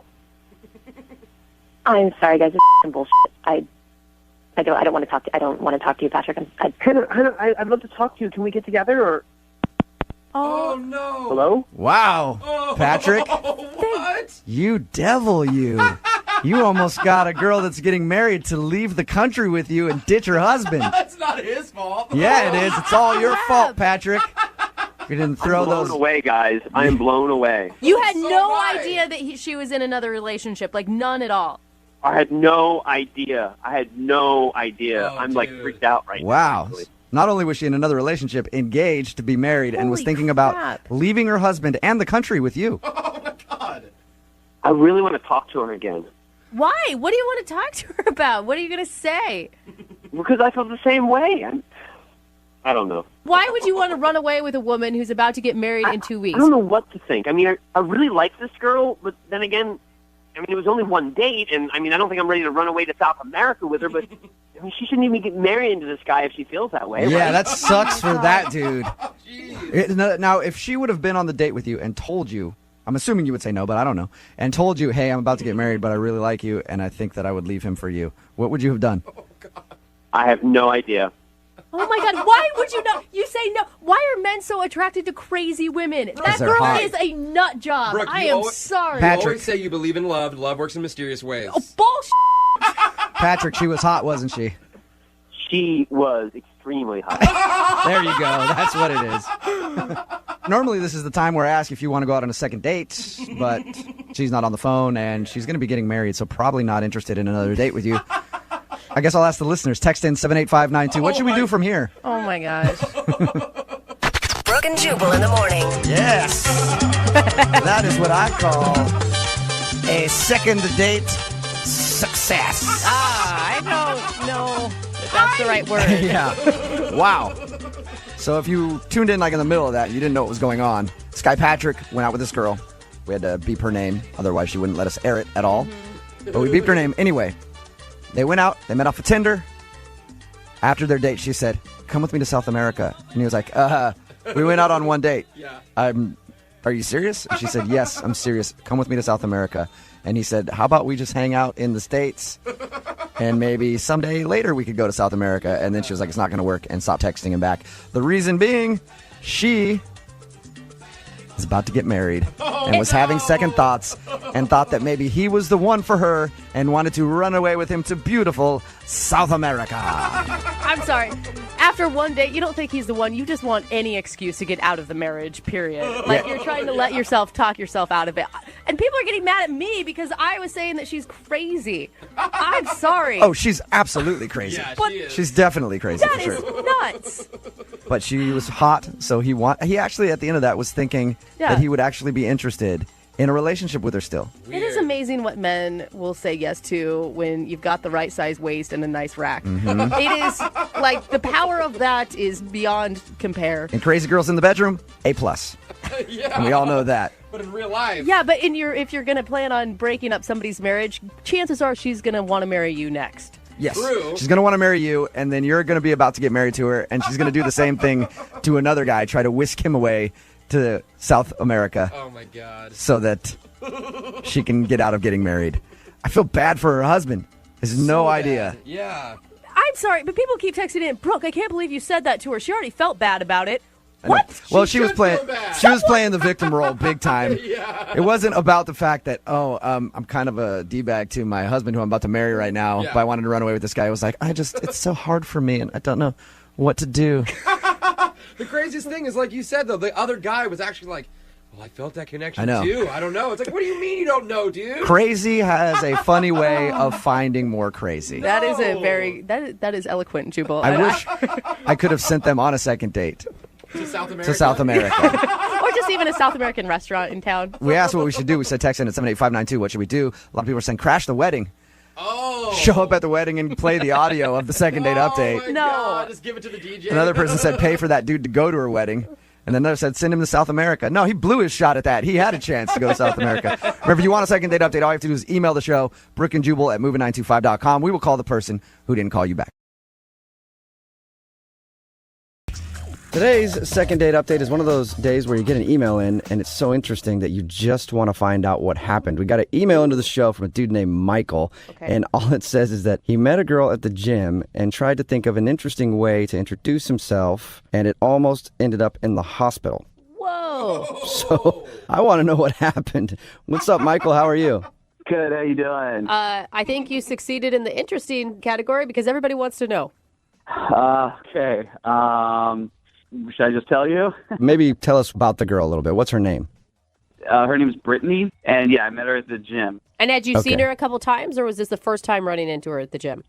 No, I've seen her for a while, and she's like incredibly beautiful. And I mean, I listen to you guys show a lot, and I know a lot of people are, say that they're, dating this beautiful girl and that, but I think that this girl is probably like next level, like beyond anything.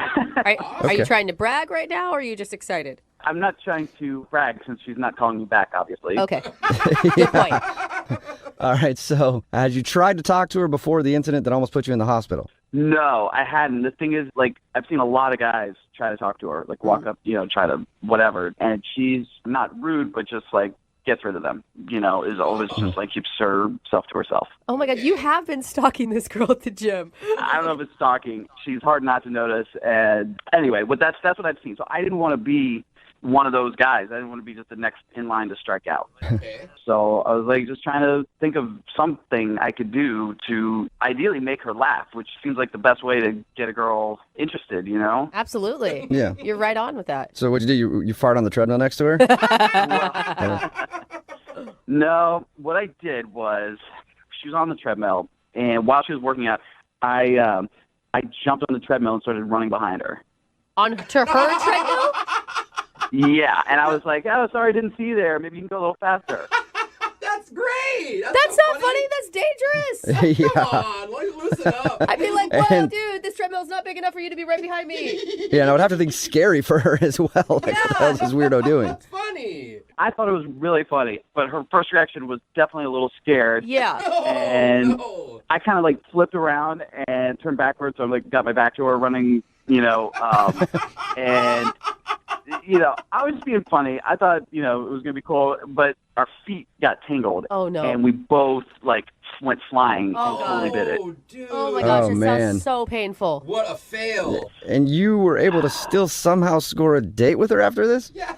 Well, that's the crazy part. So, I mean, she was super pissed, and I had to talk to the gym supervisor. I got a warning, and I mean, it was pretty disastrous. But when I went outside, 15 minutes later, she was standing there, and she was kind of she was upset. She thought, she was like, I could have gotten hurt, and she's right. And I was like, I'm sorry about the way I did it, but I did it because I think you're really pretty, and I didn't know how else to talk to you. Aww. And yeah. That's kind of sweet. Well, it obviously got her too. Yeah. I can't believe she fell for it, but okay. I don't know if she fell for it. Maybe I got the A for effort. I don't know. But I basically was like, let me buy you a drink. Let's go hang out for a minute. And she agreed. So we ended up going to the bar down the street, and it was really nice. But after 30 minutes, she looked at her phone and was like, I really got to go. And she left, and that was it. And now I'm like, she won't text me back. She's ghosting me. And I don't know what to do. No idea why. I really don't. I mean, I would have understood, before she didn't want to talk to me, but we kind of had a moment. We went out and it was going somewhere. And that's why I'm so baffled. I really don't know what happened. Yeah, she still went out with you after maybe risking a concussion or a broken bone or something. And then all of a sudden on your date, she just ghosts. That's weird. So wait, you haven't seen her at the gym either? Yeah, no, I haven't seen her there. It's been a week, and she's not been there the times that I've been there. Huh. Okay. Yeah, she definitely has switched up her gym schedule because she doesn't want to see you. Yeah. What'd you do, man? Well, I mean, the fact that I almost killed her might be it. But, Yeah, I guess you're right. All right, well, we'll play a song, come back, and then call her and get your second date update, all right? Thank you. Yeah, hang on. Moving 92.5.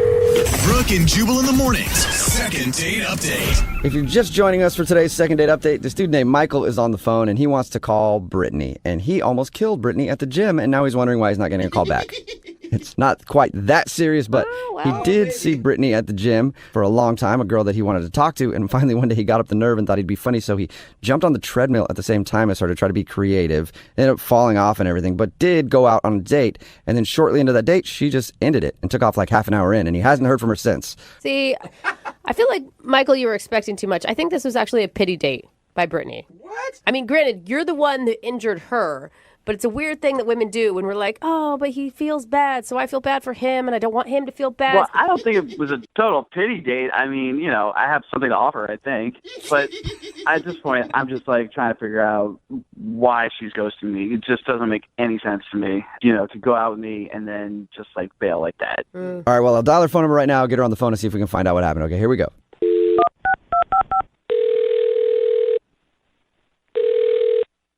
Hello?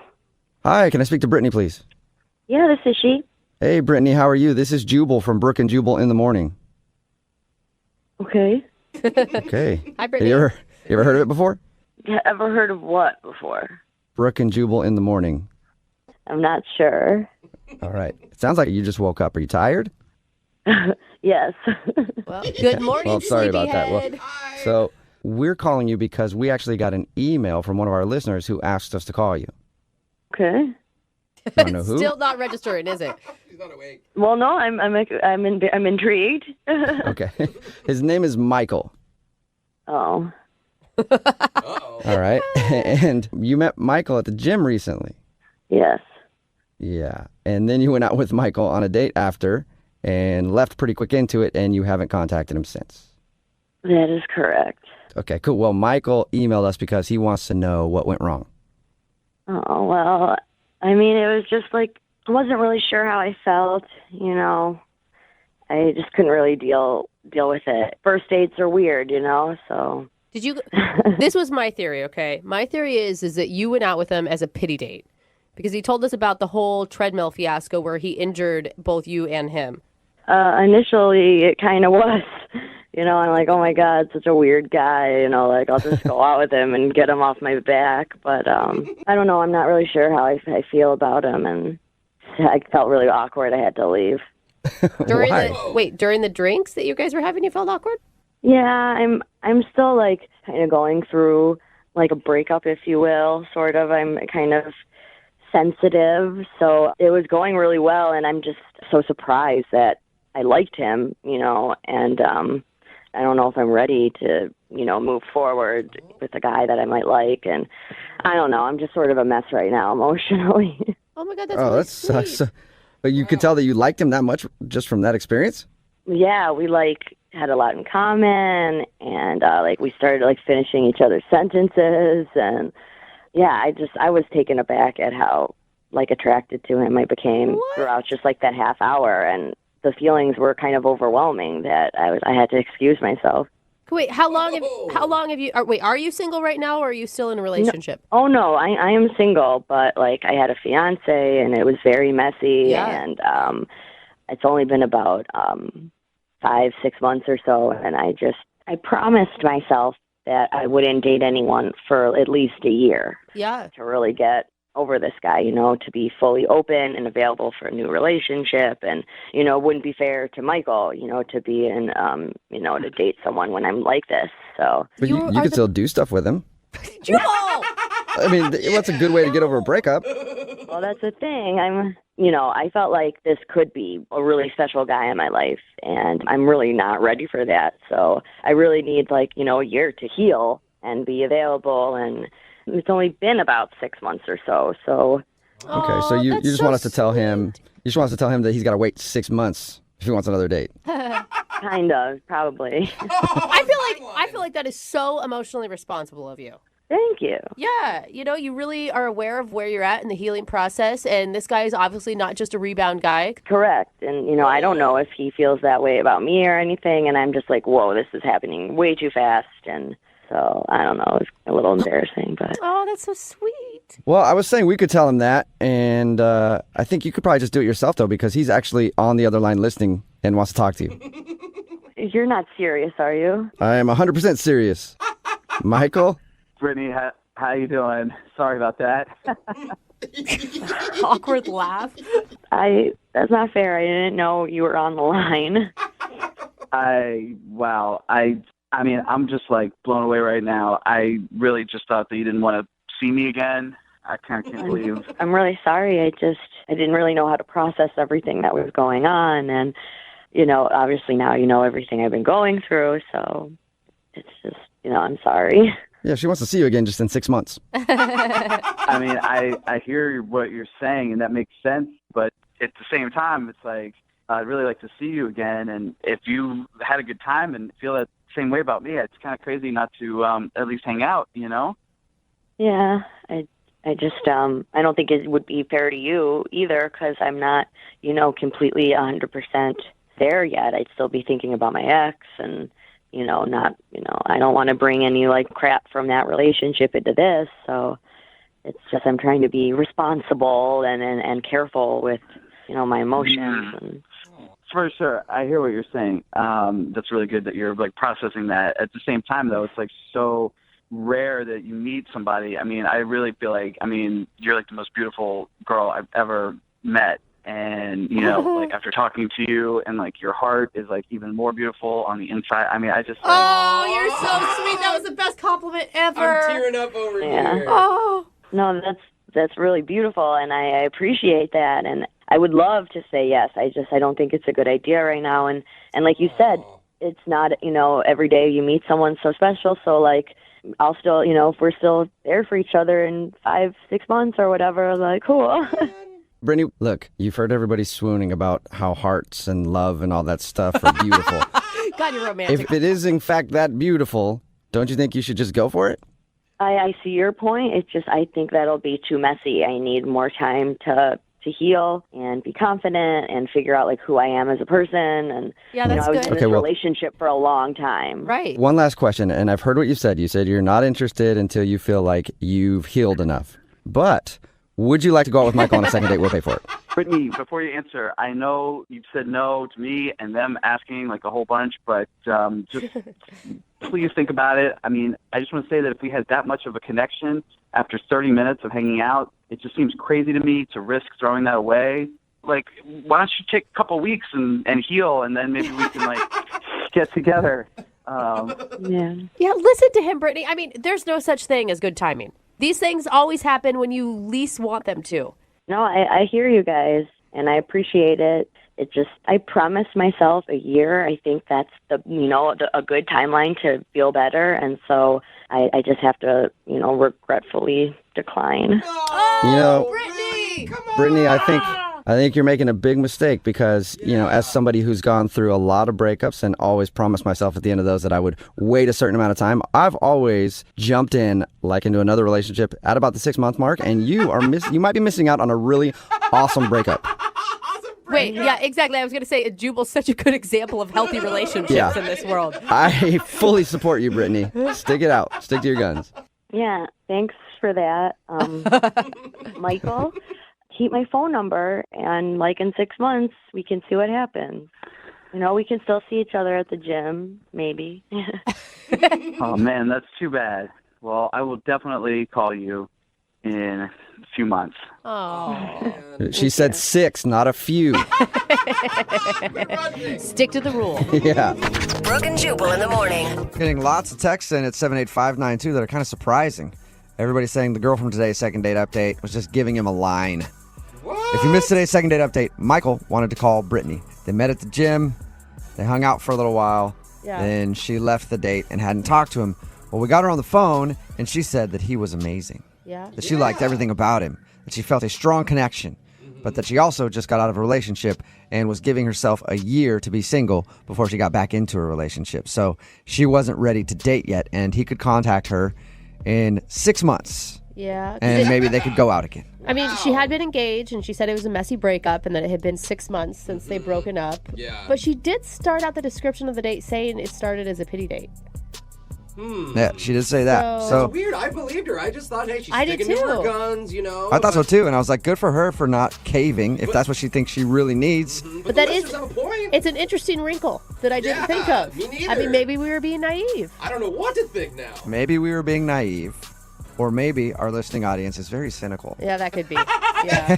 Yeah. And I appreciate that. Or just the world in general is like, oh, come on.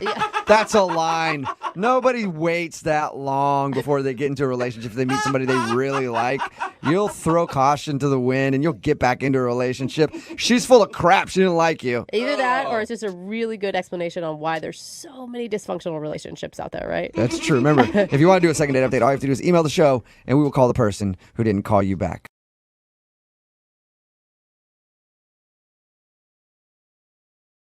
The guy on the phone for today's second date update sent us a very short email, and it simply said this: I think I know why I'm not getting a call back.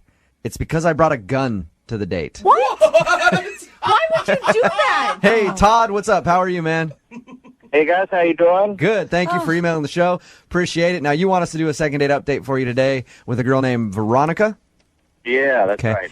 Then you didn't say much in your email other than the fact that you brought a gun to the date. Please be talking about your muscle. I did.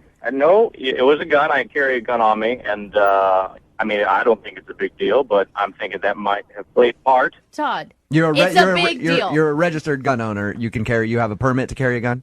Absolutely, yes, sir, I do. Okay, but what? You didn't clarify in your email. I was just like, what do you have it like tucked into the back and you just like set it out on the table like, yeah, you never know, girl. Right. So you have a permit to carry your gun and you decided to take it on your date. Why? Well, the crime rates in Seattle make people want to protect themselves, and I'm someone that would like to protect myself, especially if I'm, with company and going out on a date with a young lady. Okay. I would like to be able to have that option of protecting her in case something were to arise. Wait, did you just come out of the wild, wild west and you're going to go do a shootout with Jesse James? You tell me if you were in a situation and you didn't have a handgun on you, then you can argue with me about that. No, I've never. No, that's so weird. When did you show her the gun? She noticed it was on me. I didn't show it off to her, but she noticed that I had it on me. I didn't have it necessarily completely concealed, but she did see that I had it. How long have you carried a gun with you? For a couple of years now. A couple of years now. And does that work out for you? People are normally cool with it? Well, I mean, they're going to have to be.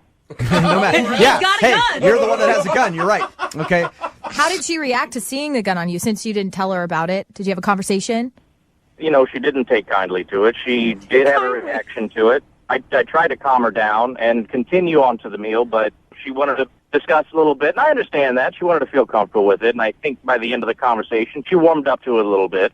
Other than the gun thing, is there anything else that was weird about your date? Well, I took her to a nice dinner. I let her order wherever she wanted, and after that, we kind of drove around a little bit and talked about each other's jobs, and I offered her if she wanted to watch a movie, and so we did that, and I took her back to my apartment, and we ended up watching a movie there. Yeah. That wasn't because you used your gun, was it? Like, hey. It was not. Okay. Nope. I actually did not remove the gun from my person the entire time. So you got her back to your place to watch a movie. She must have liked you. I thought she did, but I haven't heard from her since. So at the end of all of this, did you guys end up kissing? No, none of that happened, and I thought I showed her a good time, but apparently that's not good enough these days. I don't know. How many times have you tried to get a hold of her since your date? Well, the date was about a week ago, and I haven't heard really anything, and I probably messaged her maybe 3 times. So what exactly was it that you liked about her so much? She was just a really kind of natural, easygoing person. Even if someone has an issue with the gun, she seemed, after maybe 5 minutes of discussion about it, she seemed okay, and that's what I liked about her. Yeah, I would think it would probably be something else, because if somebody has a problem with guns, they don't want to be around them at all. She wouldn't go back to your place. You know what I mean? Like you could have a she would have been arsenal there or something. She would have been done after dinner. Well, I do have a couple of guns at the apartment, but I don't think she should be that surprised. Did you show her your guns at the apartment? They're out. They're on display. Okay. Do you have like a gun rack? More of a showcase kind of God. glass door. Are you sure we're not doing second date update in Idaho? All right, man, we'll play a song, come back, call her, and see if we can get your second date update, okay? All right, thank you. Hang on. Moving 92.5. Brooke and Jubal in the mornings. Second date update. If you're just tuning in for the second date update, Todd is on the phone. He wants us to call Veronica. Veronica isn't calling him back, and he's not sure why. He thinks it's that he brought a gun on his first date. Todd is a registered gun owner. He has a permit to carry a weapon. He brings his gun everywhere because he, just wants it for protection. Todd, I think, though, the reason that you're not getting a call back isn't because of the one gun that you brought with you on your date. Uh-huh. Okay, when you took her back to your place, like you said, and you described how you have sort of a display of guns, yeah. I feel like that might have pushed it over the top. It might have made her a little nervous. All right. You think? I mean, who knows for sure? I'm curious what she says. And Todd, if she happens to be one of these gun-hating hippies, do you still want a second date? Oh, come on. You still want a second date with her? I think if we can work it out, I'd be interested in that. All right, so you're open to it, okay. Would you be willing to lock up the guns if that was the case? My guns are locked up except the one that I had on me. All right. Oh, okay. I'm going to dial the number now, see if we can get her on the phone and get your second date update, okay? You ready? Sure, thank you. Here we go.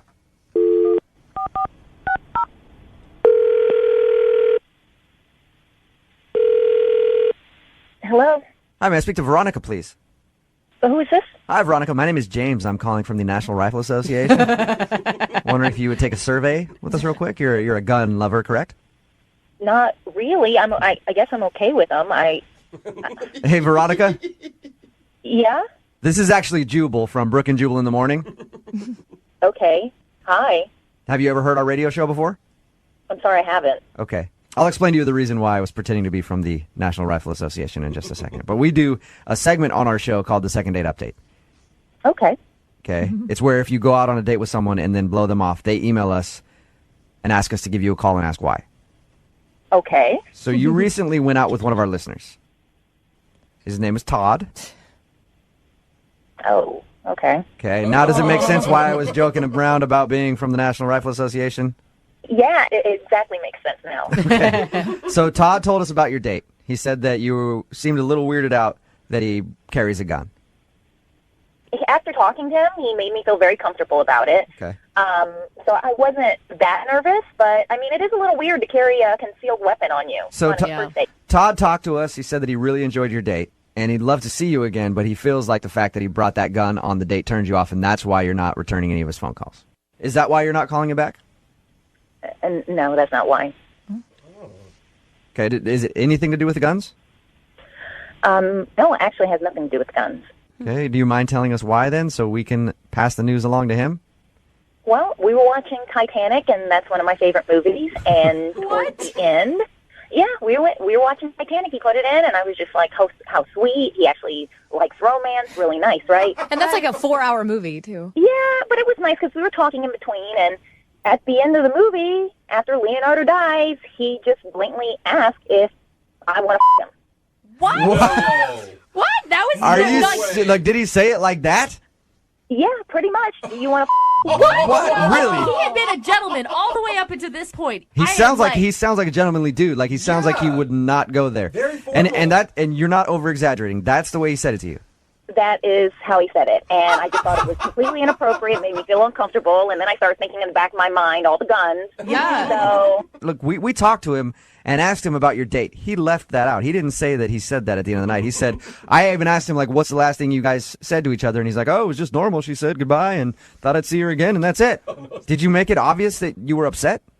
no, he has guns. Yeah. I just was very calm and tried to get out of the apartment and get back to my house. I don't blame you one bit. Hey, That is Veronica? insane. Veronica, hang on one second. Todd, did you actually say... Now, hold on. Veronica, I should let you know that Todd's on the phone with us. He's been listening this whole time. He's on the Yeah, phone. hi. I got to clear that up. First things first, I did say that, but we had some drinks. And, you know, I think calling me out on the air like that right now, you know, you guys weren't there. You didn't feel what I felt, and I thought it was an okay thing to maybe say. No, it's his first date, dude. How is that okay to say? There's other ways to say it, more romantically, or gestures or movements go in that direction. I mean, to blatantly come out and say it, I'm not a prostitute. Well, no, I'm not saying you are a prostitute, nor did I offer you money for it, did I? I mean, but we had some drinks, and I thought we were enjoying each other's company. There was a romantic movie on, and it's obvious when I say things to people. Okay, but do you understand where I'm coming from? Towards the end of the movie, you paused it, looked me in my eye, and said, do you want to Oh, my gosh. You know, I did. I did say that, and I remember that, and, you know, I am sorry if that came across as crude. I did not mean it to be, nor did I... What other way, Todd, what other way could that come across? She didn't immediately leave, so I didn't think that it was, you know, it didn't register. Maybe she was scared. Have you used that line on other women, Todd? And, you know, I'm an honest man. I don't know what else you want me to say about it. You're a straight shooter. Yeah, there it is. I like that about you, Todd. Okay. Hey, Veronica, at this point, I would love to ask you guys if you'll go out on a second date. Oh, God. I will pay for it, Veronica, if you'll go out with Todd again. Unfortunately, it's going to be a no. No? Are you sure? I don't blame you. Yeah, I'm positive. He's a sweet talker. I could have him try to convince you. Sweet tiger. All those romantic Well, words. let me just say that if we were to go on a second date, I will be more of a gentleman because, you know, I appreciate what you're telling me now, and, you know, I understand. I understand, and I apologize. What you're saying, Todd, is that you're not a player. You just a lot. It's not even that. No, sir, it's not that. I apologize, and I didn't mean to offend you, and if I did not know it at the time, and I would love to take you out again. Veronica, has Todd convinced you to go out with him? I think he's probably a really nice person, and he might need to see somebody to help him with dialogue with women, but I just don't think that this is going to be compatible for me. You're sure about that? I'm positive. All right. Thank you for your time, Veronica. Thank you, guys. Bye. Now that we're done with this, I do have to ask you a question. No. Oh, okay. No, Jubal. Jubal. Do it. Do you want The laundromat is a great place to meet women. Great place. Yeah. You don't even really have to talk to them. You just walk up, start folding their underwear. No! And it's always a conversation starter. Even if they're not there, like say they left the laundromat for a second and you see their stuff's done, you just start folding their undies. It's always good to probably sniff them, too. That's probably a nice move. Well, Well, you got to make sure they're clean, I guess. I'm assuming that's what Pete did to meet the girl that he met at a laundromat that's not calling him back. Pete, did you use the old I'm going to fold your undies trick or something different? A little different. Haven't gotten to the underwear part yet. thank God, Pete. How did you meet this girl at the laundromat? Well, I'm doing a thing, poured some detergent in the machine, and then I hear this woman's voice say, "You're using way too much detergent." The disrespect. How upset were you when she said that to you? Well, I said, yeah, no, I've been doing this a while, so I'm fine. I never have a problem with my laundry. Thank you. And then I turn around, and there she is, and she's really cute. Okay. Because if she wasn't cute, you'd probably be like, get the hell away from me, lady. Tell me how to do my laundry. Yeah. You're like, you're cute. You're like, oh, why don't you just instruct me slowly how to do it in a soft voice? Yeah, so I didn't mind it when she was giving me advice. And then it occurred to me that she was maybe, I don't know, initiating contact. Not maybe. That is like a definite she's hitting on you, and she's looking for a way to get in on the conversation. All right, well, I'm not the brightest bulb on the tree. So, okay. So did you finally realize, oh, maybe she's flirting with me and I shouldn't be pissed at her for critiquing? Yes, yeah. I told her that I'd start taking notes, and if she would continue, giving me a lesson, I was all ears. That's a ballsy move on her part. I give her props. Was she the one that then asked you out on a date? No. What happened was we were kind of, our laundry cycles were on the same, time frame. And I realized that, hey, rather than sit around here and watch the laundry dry, why don't we go down the street and grab a drink? That's a good idea. Yeah. Like- So you guys went down the street and grabbed a beer or something while you waited for your laundry to finish up? Yeah. Had a couple beers each, and it was nice, It was easier to talk in a bar. It was like a more familiar environment for me. So, Did you guys seem to click though? Yeah, totally. We, hung out there. Then when we went back to the laundromat, we kept talking, and I thought it was going well. Yeah. I don't know. She did give me her number. Okay. But then, all right. So, truth be told, You stole her underwear. You stole her underwear. No, Jubal. You start with truth be told, and you're around her laundry. I know exactly what you're about to say. No, I didn't make the underwear move then. No. What'd you do? Please that tell was me at so some dumb? point you got your hands on her underwear. Get over the underwear, I Jubal. can't. Like, I don't know why you're so hung up on women's panties. Because what guy isn't? Not all of us. She did. I did see it. Nice. All right. Sweet. Oh my God. Well, anyway, what I was about to tell you was that, we'd had a couple beers, and I thought I'd be funny, and, who knew there was laundry humor? Actually, there probably isn't, but I started making jokes about big loads of laundry and, oversized machines for extra big loads. And So you were making like dirty jokes based on laundry terms. Pretty much the only one I could think of was the big loads. Why does that sounds even worse? That sounds even more creepy than taking her underwear. I know I shouldn't have done it, but I had a couple of beers in me, and I was a little tipsy, and I thought it would work. I don't even really get the joke either. Don't explain it, Jubal. Yeah, Don't okay. explain it. Loads of laundry. Yes. Big loads. I still don't get. Oh, Brooke, All you're right. so blonde Hey, text in 78592 in graphic detail. If you understand what he's joking about, describe it for Brooke. Otherwise, we'll move on. So you're making those jokes. Well, yeah, I made a few of the jokes, and then, she gives me this weird look, like, are you kidding me? And so I stopped, and... But she still gave you her number post bad laundry joke. Actually, let me see. I can't... It might have been before, like, when we were at the bar. Oh, yeah. So you just have her number. How many times have you tried to get a hold of her since your laundry date? We've actually talked once over the phone. Okay. And that went pretty well. So then, like, a couple days later, I texted her, and she didn't reply. Why would you have her on the phone and not make plans to see each other again? Like, what was the point of the phone call? Well, we did try to make plans, but she wasn't sure what her schedule was coming up, so we decided to hold off and make plans a little later. So what do you think the reason is that she's not calling you back? Well, I'd like to say I had no idea, but it's probably the really crummy jokes I was trying out. Okay. Well, we'll play a song, come back, call her, and find out why she's not getting back to you in your second date update, okay? All right, sounds great, man. All right, man, hang on. Moving 92.5. Brooke and Jubal in the mornings. Second date update. If you're just tuning in for the second date update, Pete met a girl named Christy at a laundromat. They didn't really have a date scheduled, but they met there.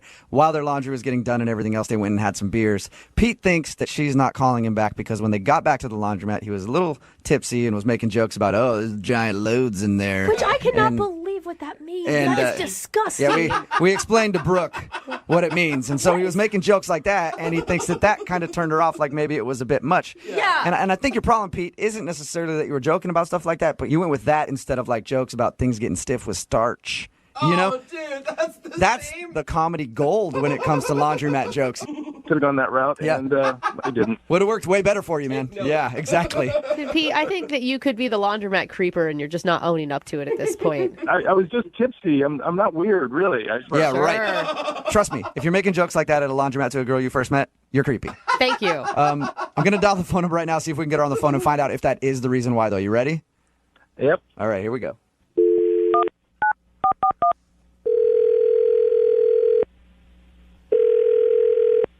Hello, Hi, can I speak to Christy, please? this is Chrissy. Hey, Christy, how are you? This is Jubal from Brooke and Jubal in the morning. Sorry about being so spirited in the, hey, Christy, I didn't mean to freak you out there. How are you doing? No, who is this? This is Jubal from Brooke and Jubal in the morning. It's a radio show. Oh, why are you calling me? I'm calling you because you recently had an interaction with one of our listeners, and they emailed us to see if we get a hold of you. Oh, my God. And I say interaction because this is less of a date and just more of you met a guy and he really likes you and is wondering why you're not calling him back. His name is Pete. Oh, yeah. You two bonded at a laundromat. Yeah. He wanted you to call me? Yes, he did. He says that since you guys met at the laundromat, you guys clicked and had a good time, and you've talked a little bit, but now you're not returning any of his phone calls or texts, and he would love to see you again. Is there any reason that you're not calling Pete back? Oh, I don't think there's a connection. That's a nice way to put it, you know? Was it, let me ask you a question then. So you don't think there was a connection. Was it the jokes that he was making after you guys got back from your little break to go get beers? Kind of off-color jokes? It was definitely, it didn't help him. Yeah, no kidding. I just got a weird vibe from him. Did he come off as creepy? Because when I found out what those jokes were, a guy you just met, that is nasty. Well, it's more that I don't know him. Everybody tells dirty jokes. Right. And it's especially when we start drinking. But then I went home and I did a search for him on my computer and everything changed. Whoa. Oh, no, he is creepy, isn't he? What did you find online that made you change your mind? Now I'm really curious. Nothing. What do you mean by that? He's a vapor. There is nothing about him. It's weird. Everybody has something about themselves. Wait a minute. You're saying, I thought for sure you were going to say, I found a record where he's not allowed 15 feet near schools or something. You're saying that you are upset that you couldn't find anything at all. I'm saying it's weird to not have any presence on social media or anything. Oh, it's so weird. So he didn't have a Facebook, a Twitter, Instagram, any of that? None. And that weirds you out? I feel like I can't trust a person who has zero presence on the internet. And so I actually asked him, do you have a Facebook? And he said he didn't. And that's when I'm done with him. What? Wow, that quick. So that's all it takes with you is to not have a Facebook, and you don't even have a chance, huh? Somebody who is trying not to be found on the internet has something to hide, and I don't want to find out what they're hiding. Yeah, I guess I understand. I meet people that are always like, I don't do Facebook. I don't, and I'm always like, what are you? A mass murderer? I can't trust you. I think this would be like a godsend to find a guy that wasn't on social media at all. Like the two guys I know that have zero social media presence are both like construction worker guys who just aren't around computers very much. Sketchy construction. They're not sketchy. Yep. They're burying bodies. They're burying bodies out there. Even construction workers go home and get on Facebook and say, They have better things to do with their time. They're not wasting all their time on social media and stalking people. Like I said, burying bodies at the construction site. That's what they're doing. See? I'd like to find out what he's hiding. Aren't you a little curious? No, I don't want to know at all. And I'm worried about it now that we've talked about it. Do you really think like he's a killer or something? Like what do you think he could might be? All right, well, I mean, he hangs out at laundromats. That is true. He hangs out at laundromats, doesn't have a Facebook. The guy clearly cannot be trusted. I do appreciate you telling us why you won't call him back, but I do need to let you know that Pete is actually on the other line listening and would love to talk to you. Seriously? Yep. Say hi, Pete. That's the reason you didn't call me back? Look, I'm sorry you had to hear that, but it's obvious you're hiding something if you don't even have a Facebook or, I mean, I just am not interested. If you want to get to know me, talk to me. That's how you get to know me. Well, I mean, we did hang out, and what I found out about was how big a loads you think you have. So, I mean... I just think that's Why don't you have a Facebook then? I don't have one because I don't believe in Because you're hiding something. No, I just don't think my opinion matters that much in the greater scheme of things. So why should I, blab it about? You don't think your opinion matters? Well, I mean, you look at most of the stuff on Facebook, and, it's like people are posting things that really don't matter in the big scheme of things. How do you know what people are putting on Facebook if you don't have one? You're probably one of those weirdos that has a fake account and just watches everybody. Pete, are you one of those weirdos that just watches people on the internet? No. Are you hiding anything? No. Are you married or something, Pete? Or, No, I'm not married. I don't know. You're hearing from Pete right now. The reason he doesn't have a Facebook is he just doesn't like it. It's the 21st century. If you don't have a presence online, you're hiding something, I'm done with this. She hang up? Yeah, she's gone. Hey, never... Pete, you still there? Yeah, I'm still here. I'm just... that was strange. Yeah, she seems to have a little bit of a complex about people not on social media. Yeah. So you're not hiding anything? No. I mean, I'm not telling everything either, You're not, what is that? Yeah. What do you mean by that, Pete? Now it does sound shady.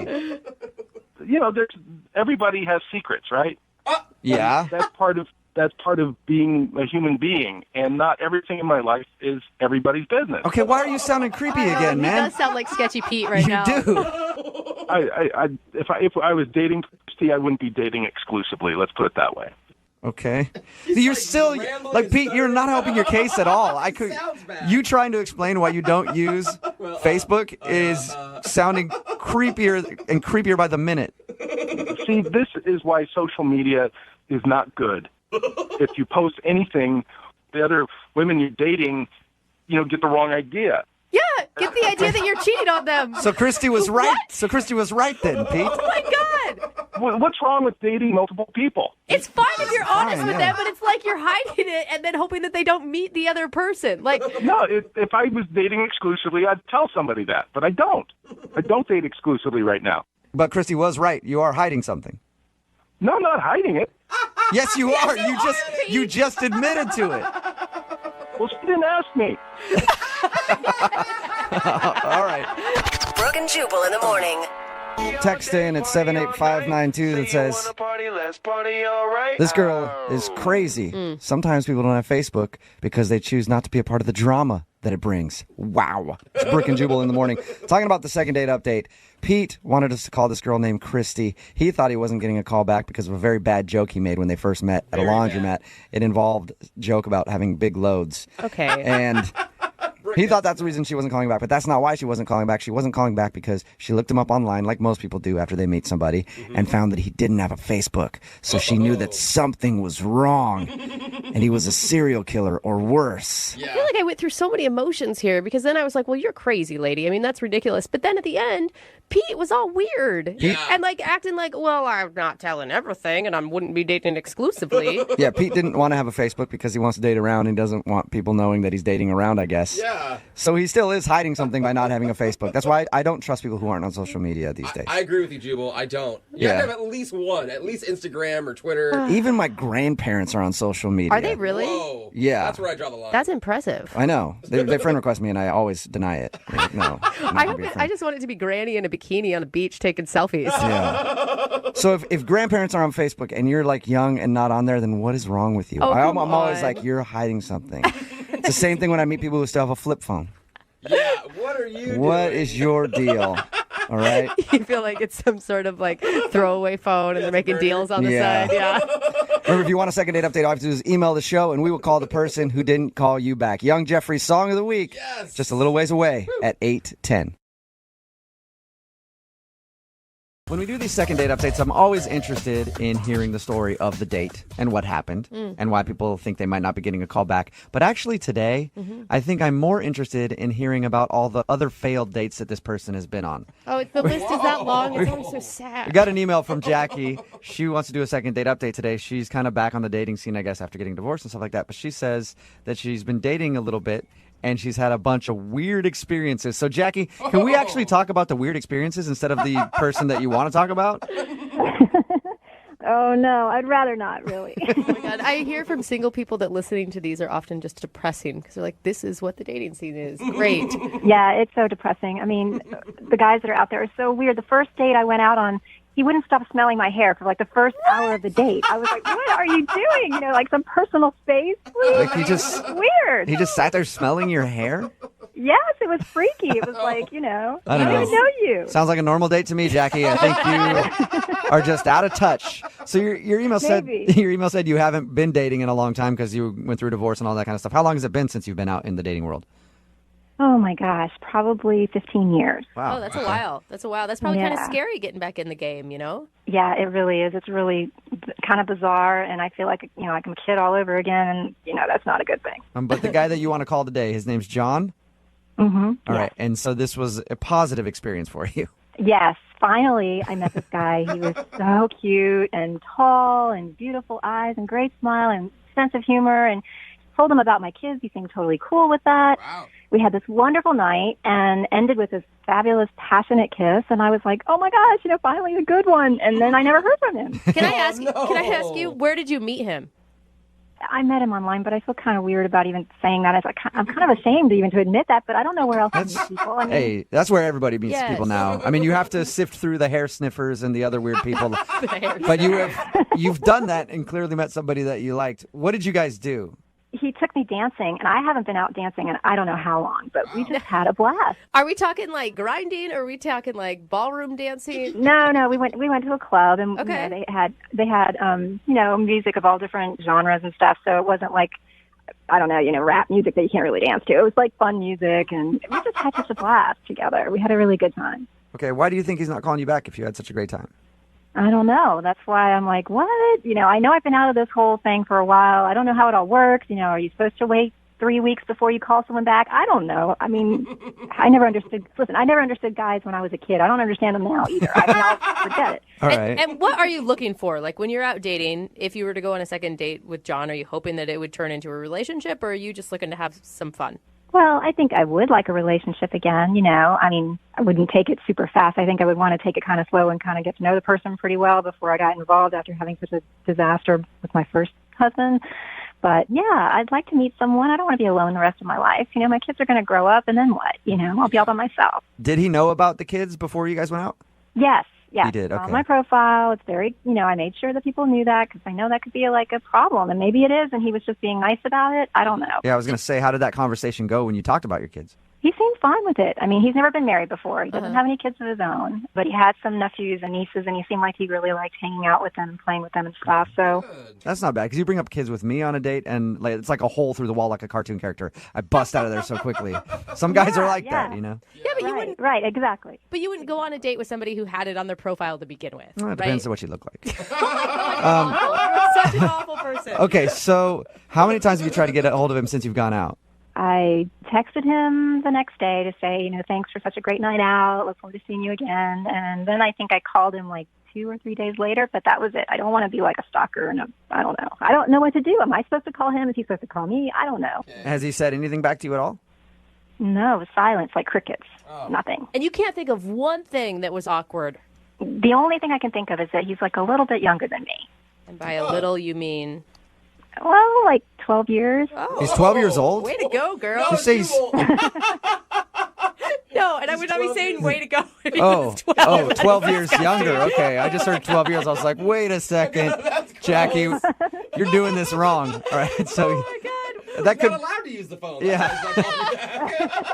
That could maybe possibly be a thing though, to be 12 years younger than somebody. Some people might care about that. Yeah, I guess 12 years might be kind of a lot for some people, but he seemed to be okay with it. And I put my age out there. I was very honest on my profile. I know a lot of people put a lot of garbage up there and lie and all that, but I was really honest, and people tell me I look a lot younger than my age, and and because all my information was out there, he knew what he was getting into. It wasn't like I showed up and it was a surprise, right?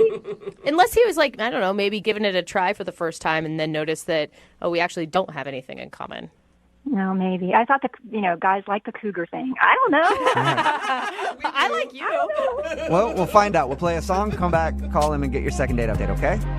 Thank you. You're welcome. Hold on. Moving 92.5. Brooke and Jubal in the mornings. Second date update. If you're just tuning in for today's second date update, Jackie is on the phone, and she wants to call a guy named John today. They met online.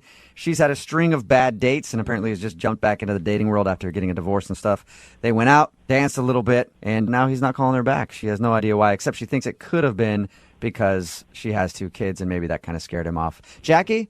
Yeah? You know what I'm thinking might have scared him off?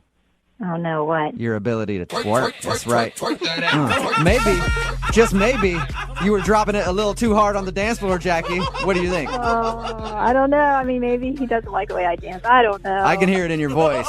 You know how to get down, don't you? Twerker, bro. Yeah. She's a twerker, bro. Oh my God, that would probably have been shocking for him, seeing that you are 12 years older than he is. Well, I don't do all those workouts for nothing. Yeah. I've been doing that insanity thing for years, trying to keep myself in good shape. So come on. All right, well, I'm going to dial his phone number now and see why he's not calling you back, okay? Thank you. All right, here we go.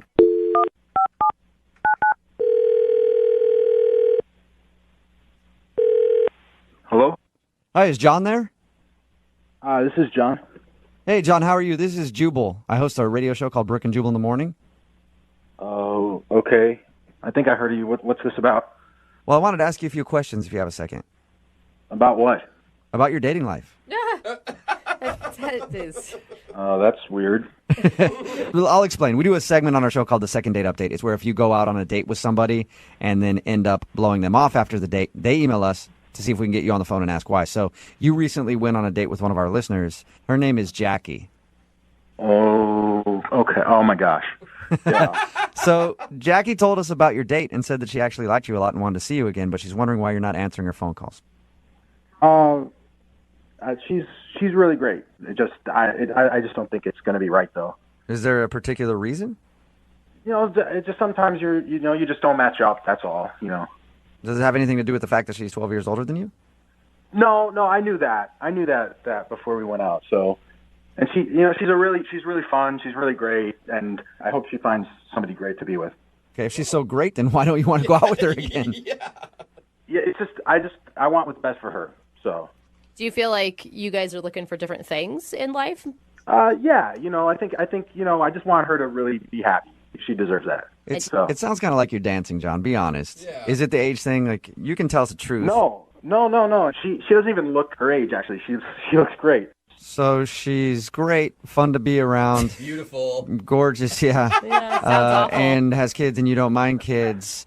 So everything about her is perfect for you, and that's why you don't want to see her again. I really like her. I think she's awesome, but I think that in the end, it's not going to work out. So why? Wow. Well, did she tell you that she's divorced too? Yeah, she did. She told us all that. Yeah. And did she tell you about what her ex-husband's like? No, she did. We could have gone into that, but I was more concerned with hearing about your date with her, not her ex-husband. Not rehashing her marital problems. Yeah. Well, he's just he just really has his stuff together. He's this big-time investment banker and very successful, and probably provided a lot for her that I just can't do. Wait a minute. Oh. You realize he was also a bag who she divorced, right? And doesn't like at all. I don't really know too much of the details of why they got divorced or anything. We didn't really talk that much about that. I just know I'm barely getting my life started. I just started working in public relations, and I'm not going to be able to give her that. That is so unfair to her, dude. Not only are you saying that, I mean, it just implies that she is looking for someone with money. No, but it's not even like that at all, though. I'm just talking about that there's a standard of living that people are used to being at, and I can't fit into that for her. I can't give her that. That's real. That's like very real. It's not anything bad about her. In fact, that's what I'm trying to say is I think she's really great, and I want her to have what she should have in life, and I can't give that. Yeah, but don't you think that maybe she has her own money and her own way of life, and that actually maybe she wasn't reliant on her ex-husband at all? I don't know about that. I don't think that we're in the same place in our lives. And if you talk to her, can you just tell her I had a really wonderful time with her, and I really want the best for her? I can do that, but why don't you do it yourself? Because she's actually on the phone listening to this conversation. What? Yeah. Jackie? Hi, John. Oh. Listen, I think you're great, and I wish you didn't feel that way because none of that stuff matters to me at all, really. But it's going to. Look, you're used to a guy that's really put together and has everything kind of figured out, and I'm just getting started, and I'm just kind of figuring out where I fit in life right now. And No, but I like that about you. I like that you're excited and looking forward to the future and have all kinds of ideas and things. I mean, I've already been there, done that with a guy who's a jerk. I don't need to go down that road again. you like it now, but in 2 months it's going to be boring to you, and you're going to want more. You're going to want to go out and go on crazy vacations that cost a lot of money that I can't give you. Oh my God, you are so jumping to conclusions. What are you saying? I mean, that's where it's headed. Like that's why we went out. I mean, that's where it's going to go eventually, and I can't do it. Well, really, none of that matters. I just wanted somebody that I could really click with, and I thought we had a great time together. You like me now, but the thing is you're driving up to meet me in a Mercedes, and I'm driving up to meet you in like a 1999 Toyota. It doesn't match up. Yeah, but from the sounds of it, you're the only one that's concerned about it. She's not concerned about it. Yeah, but long term, it's not going to work out.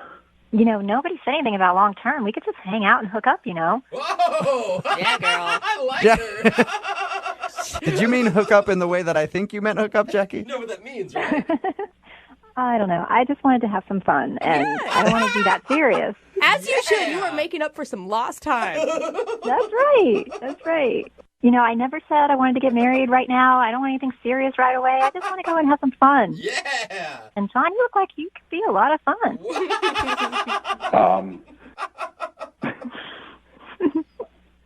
Okay. Well, that's different from what I thought. Yeah, it sounds to me, John, like Jackie is not interested in a long-term thing with you at all. She wants to chew you up and spit you out. Which would be cool to do. All right. Well, in that case, would you guys like to go out on a second date? John, we will pay for it. Oh, man. You know what? As long as there's no long-term expectations, then hell yeah, I'd love to go out again. Oh, my gosh. Does that sound okay with you, Jackie?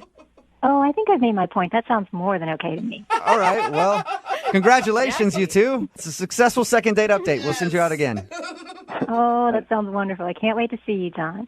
And just like Jubal said, there may be some chewing and there may be some spitting out. Oh, yeah. Okay. Brooke and Jubal in the morning.